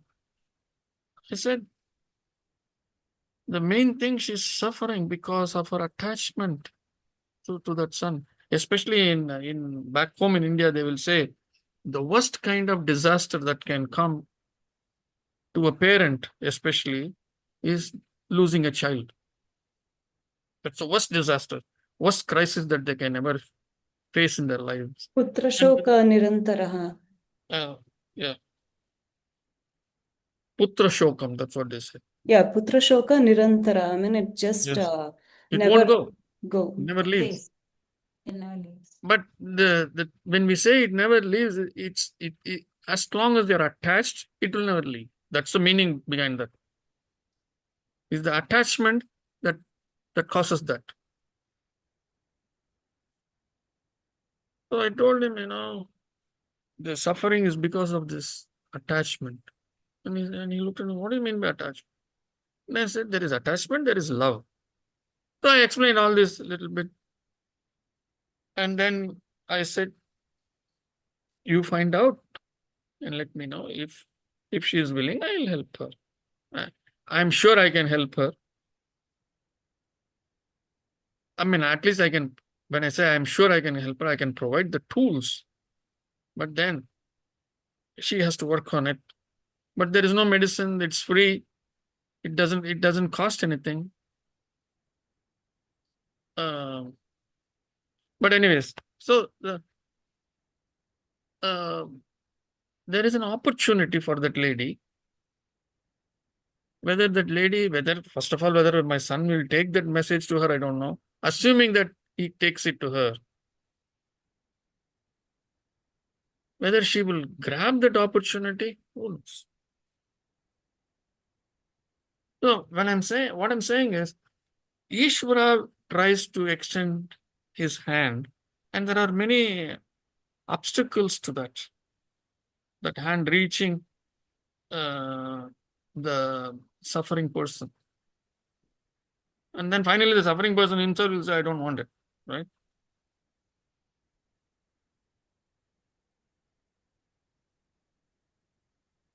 So I gave him examples of what is love and what is. My son just could not understand. But then it was not a very long session. It, I probably spoke to him for about 10-15 minutes on this topic before I said, okay, let's move on to something else.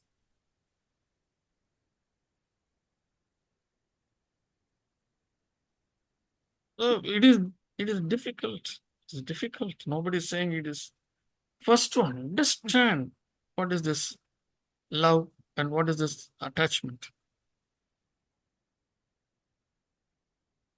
Yogeshwaran, are you understanding this concept? Yes. Okay. Love. So you're not picking a quarrel with your mom No. these days? Yeah, less than before. Less. Okay. But it's still happening. It is, yes. But to a far lesser extent. Okay. Good, good. But you have to bring it to zero. See, if you have avoided so many of these uh, uh, instances of picking a quarrel with her, you can avoid the rest too, right? It is logical. Yes. Typical Gen Z answers, one word answers, yes. No, this is what my daughter says, like, how was your day? Good. Were you happy? Maybe. It's like No, he is giving one word answers because it is not his area of comfort.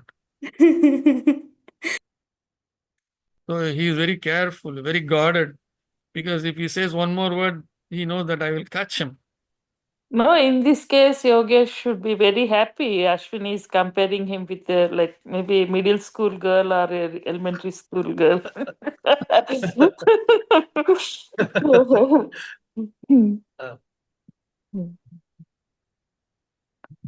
But this love and affection, love and detachment.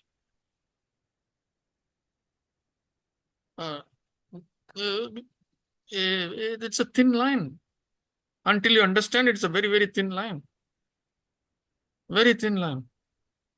When you understand it, then you will see it very clearly. Oh, how did I miss it? Oh, it's light and dark. So I did tell my son, look, I have only love for you. I have no attachment with any of.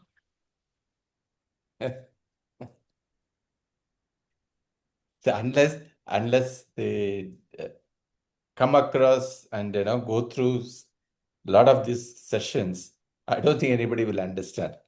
Very difficult. Very difficult. So they're all just I words. mean It's that very statement.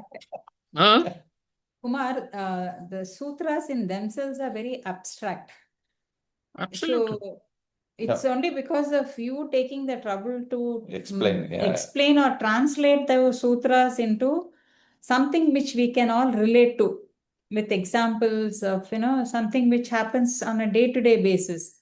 And you drew a lot of examples from your own life. And that has made a big difference for us to then take that and apply it in our life and say, okay, so this is what it means, and this is where you are referring to. I mean, that has been a big help. I'm sure sutras, if I just attempted to read it by myself, I don't think I would have got the full meaning, I wouldn't have even got the meaning. What full meaning? I wouldn't have got. Yeah, that is why it is different from an Upanishad. In an Upanishad, it is very descriptive. Only the explanation or commentaries are descriptive, but there also that sutra when you start with is again bland. There's nothing. No, at least there the person who is asking a question is asking from his difficulty, right? Yeah. Here there is no question at all. Here it is assumed questions and the answers are being stated as sutras. So, I just many had, sorry. Hmm? No, I just had a realization. I had read Upanishads, like, stories and all that before, but now it is making a big impact, maybe because of the foundation that, Yeah, Yes. yeah, Exactly. of course, of course. So there is no one word answer, right? I mean, I do not know how many of you had read Hitchhiker's Guide to Galaxy. In our terms, our age, it used to be a very popular one. And even now, I met another friend recently. We were just talking, saying, I know the answer. No, I don't know the question. So, because the entire thing is about, it gives you an answer saying 42. When some big computer worked out and said it's 42, said, what is 42 is the answer. So, what is the question? It took another few million years for the computer to figure out what is the question.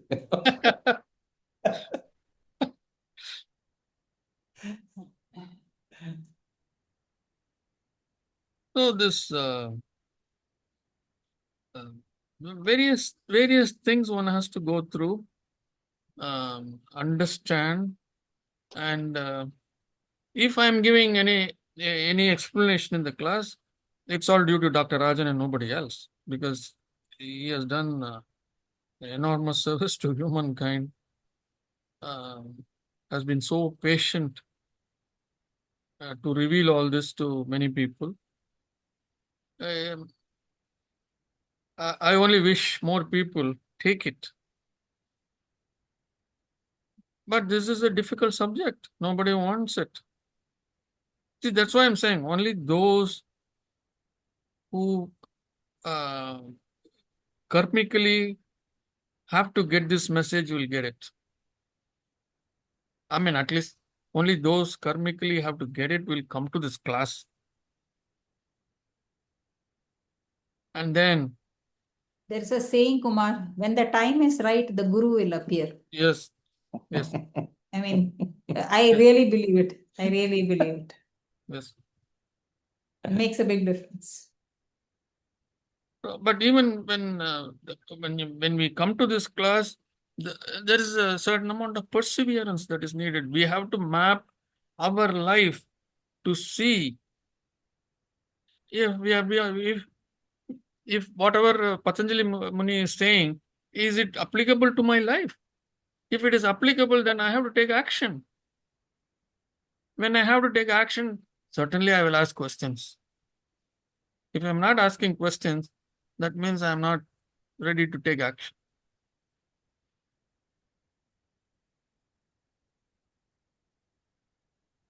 I have to ask questions.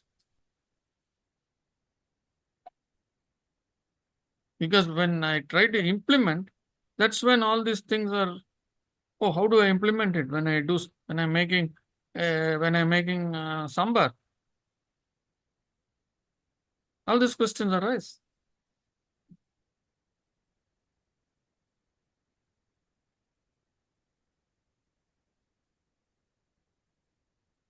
So as he discusses this, we come to the point where he says, oh, why are we like this?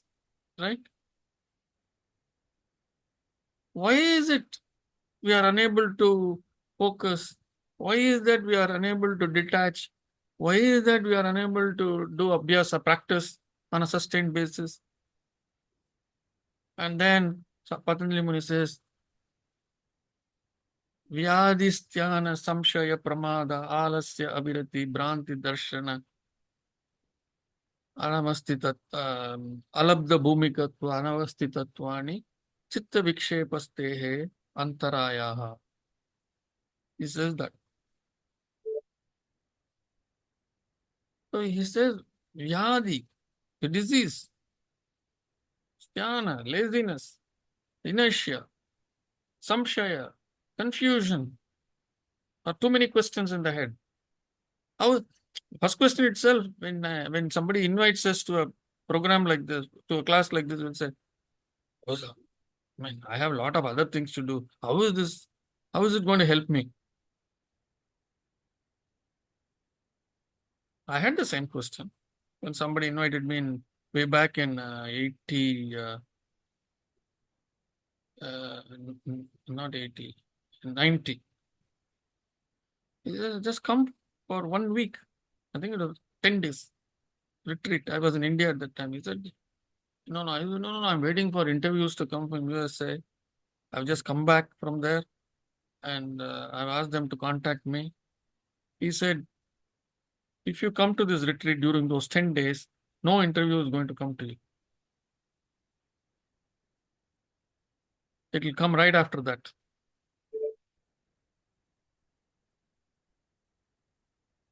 And do you think, although I didn't say anything insulting to that person, I said everything inwardly. What the heck does he know about the interviews? How stupid and ridiculous, what kind of stupid and ridiculous statement this fellow is making. I didn't go. The fact of the matter is I didn't go. Like Mohan was saying, the beating was not enough.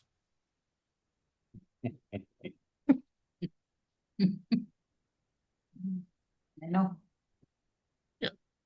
If only I had gone, the beating would have still come, but I wouldn't have suffered the beating. That's the difference.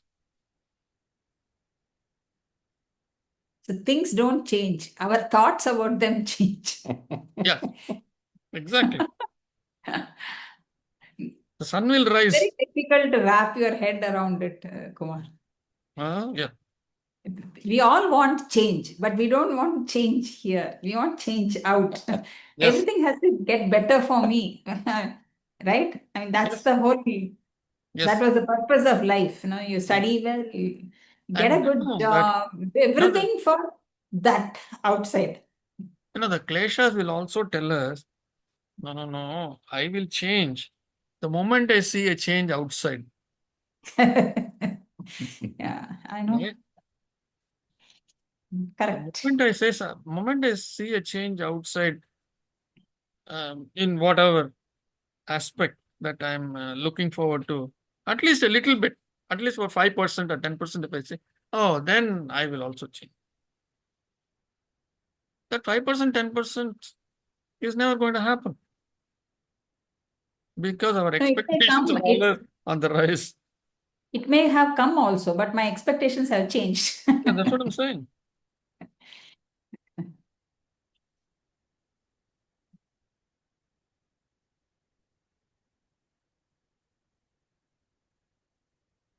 Big learning, Kumar. So all this is because of our mental condition. That's why we are not able to take any of this. And at the same time, he says, oh, if you are not able to do this abhyasa and all that, there is another way. Ishvara pranidhanatva, he says. Finally, that is the surrender to God. Surrender to God. And then he explains who that God is, right? He explains all that. Klesha karma vipako ashehi aparamrishtah purusha visesha ishvaraha, he says. Klesha karma vipaka ashehi. One who is beyond the fruitioning of karma and one who is unaffected by the kleshas.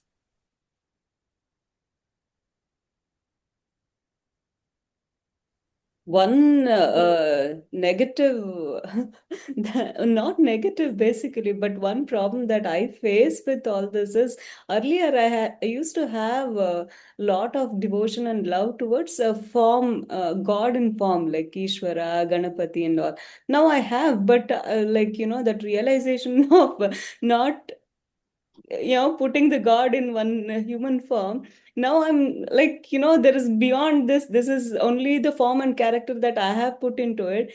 Now my mind is not capable enough of seeing the vastness of the God and cannot accept whatever limited in that form is.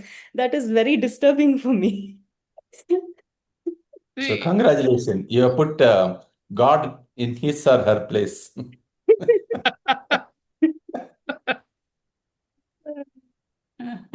How do you guys make peace with it? Like, how are you like doing See, puja? it was very easy for me because I never had a form. Okay. I mean, I went to the temples and all that, but when I prayed, I never had a form. I might have used um, a particular deity's name internally, but I never had a form, very strong form in front of me. So it was very easy for me to get into formless worship. It was very easy. It it seemed second nature to me when it happened. To take that concept, it was very easy. Even when the first awakening came itself, it was very easy for me. Though that awakening came in the form of a form. Oh. Despite that, it was still easy for me when I got over that phase after about 10 years or so. It was still very easy for me to get out of that form and connect.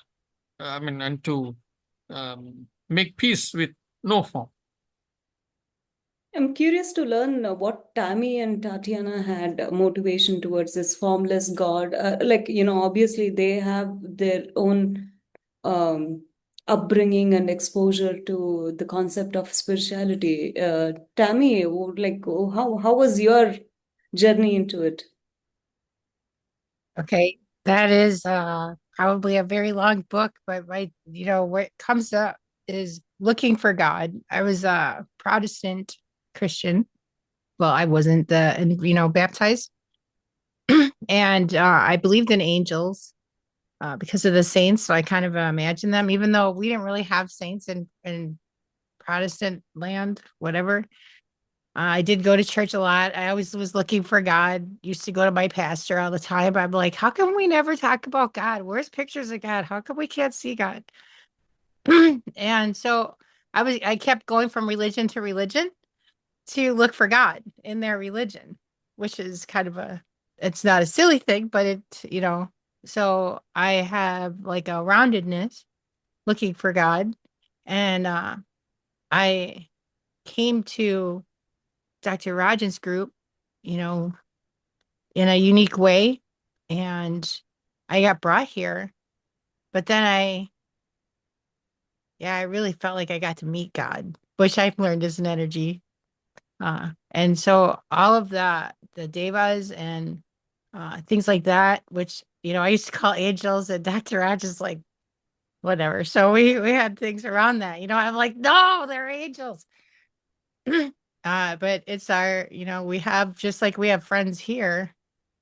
I feel like we have friends in our other, Zones. Yeah, other zones. And so it's not like, so we go to God for some stuff, like you go to the big guy, but you throw the questions out there, like Kumar said, and the answers will come from, the friends in our other zones, or it could come from our friends in a class like this, through story or sharing, or through a story we hear, on a show. Like something will just like hit you and you're like, oh, wait, I asked a question about that. So my relationship with like all of that, it wasn't really formed either. You know what I mean? I believe Jesus, and then I learned more about, and once I came to Rajan though, and that opened up, once you open up those spaces, it's amazing what comes. And then also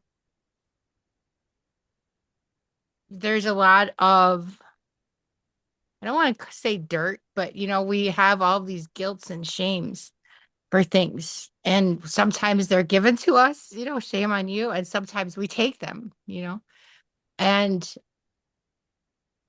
it's the energy of what Ishvara, God is like, it's like we have to get past that shame because it takes us out of our connection to that. Right. Because so that's it, but it also lights it up. So anyway, I think we all kind of connect, like, in sleep. Okay, we got that, but there's a lot of things when you go, thank God, like just that things really do happen. And how did that happen? And it was, yeah. So I don't know. It's always, when you said your mind, Ashwini, your mind can't do something. And then the first thing that popped in up here, my thought, whatever this is, was, well, then get your mind out of it. Yeah. Mind. Good point. Have that. I don't know where the inner seeing happens, but I don't know that it's always in the mind. So I hope that answered. Thank you. Yeah, Like it what they does. say, use the mind to culture the mind.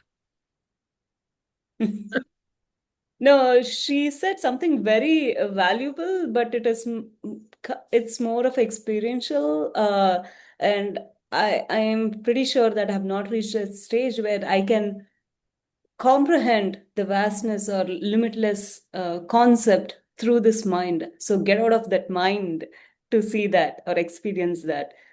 I don't know how to do it, Tammy. I'll work on it though. See, it is when actually, it is actually trying to fathom infinity. What is infinity? Right? It is trying to fathom infinity. It's never going to fathom infinity. In mathematics, we say, right, parallel lines meet at infinity. And then one day I went and stood on a track which goes miles. And then I said, yeah, you can see that meeting at infinity. I mean, you can literally see it converging, right? And then you walk half a kilometer, then that also keeps moving. Yeah. I think you can fathom infinity. And so you can never picture infinity.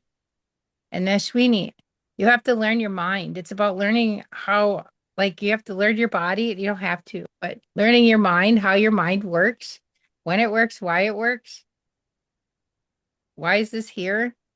That's how we start to be able to open those spaces and understand what the mind is and what isn't the mind. So it's a seeing that's trained and developed through going to yoga. Gotta ask you questions. Yeah, I mean, the concept of infinity, they came up with infinite, is what?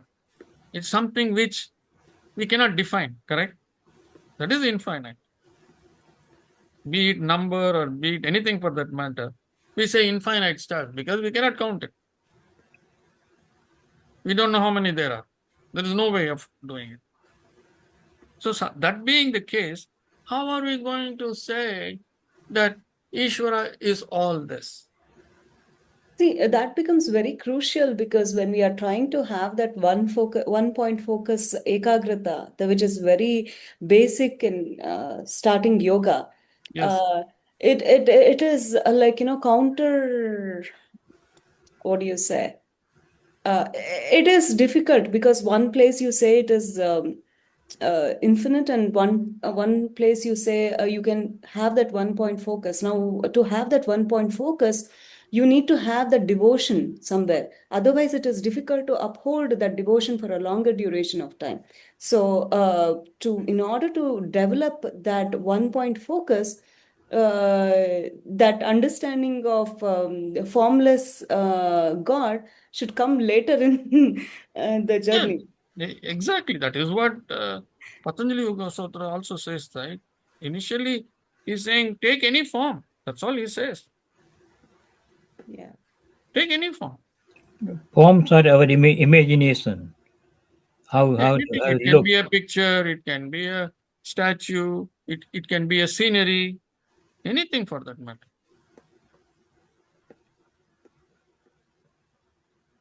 That's what he says. Vishayavativa pravirtihi utpanna manasah sthiti nibandhini. We are going to take this, we are going to use some form, something, so that the manas, so that the chittavrittis come to a stop. And for that he says, do anything. Vishokava jyotishmati. Focus on a lamp. Vitaraga Vishayam va Chittam. If you know of some evolved soul, and as a family hereditary or whatever, you have picked up a samskara, family way of worshipping that evolved soul, so be it. Focus on that, like Sai Baba, Sankaracharya, Adi Shankara, whatever. Islam doesn't have any forms. Islam, they pray the formless Allah. Yep. There's no form in Islam. Yes. That way, that is true of every religion. Where is the form for Ishvara? There is no form. Unmanifest divine. Where is the form for the Father in heaven? There is no form. It is only the Son that has the form, Jesus Christ. Every religion has done that. So although they saw Allah, they always talk about Muhammad the Prophet. Right? So every religion does that because of this limitation of human beings wanting to connect to that unmanifest divine in a formless way is difficult to start with. It's difficult to start with because we are in this prapancham, we are only seeing forms, and then you slowly grow out of it. So blessed are those who never had any, initially itself didn't have any big focus on forms. It becomes very easy. It's like, when I came to this country, it was very easy for me to start driving because in India, I only drove a two-wheeler. I mean, I didn't have a car. So it became very easy for me to, people who drove in India, a four-wheeler, they had difficulty.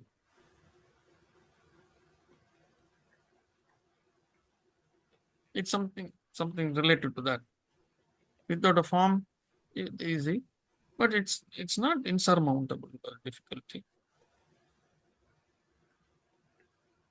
And a form is, initially it is necessary for you to get into the dharana stage. So, form, mantra, whatever. A seed is needed. And then understanding this form itself is a form of that. Right?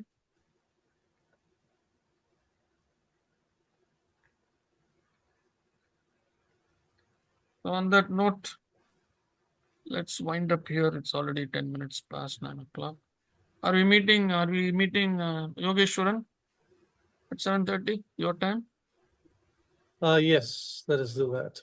Okay. Because I didn't see any answer from you. I was not wondering. Okay. 7:30. In about 50 minutes. No, 7:30 is another 50 minutes, 50. Yeah. That's what I said, 50 minutes. Oh, sure. Okay. Okay. Good day to all of you and So namaste. we'll pick up from where we left next week. Okay. Yes. Thank you, Yes. Kumarji. Thank you, sir. Thank you. Very good session. Thank you. Thank you. Namaste. Namaste, sir. Okay. Namaste. Namaste.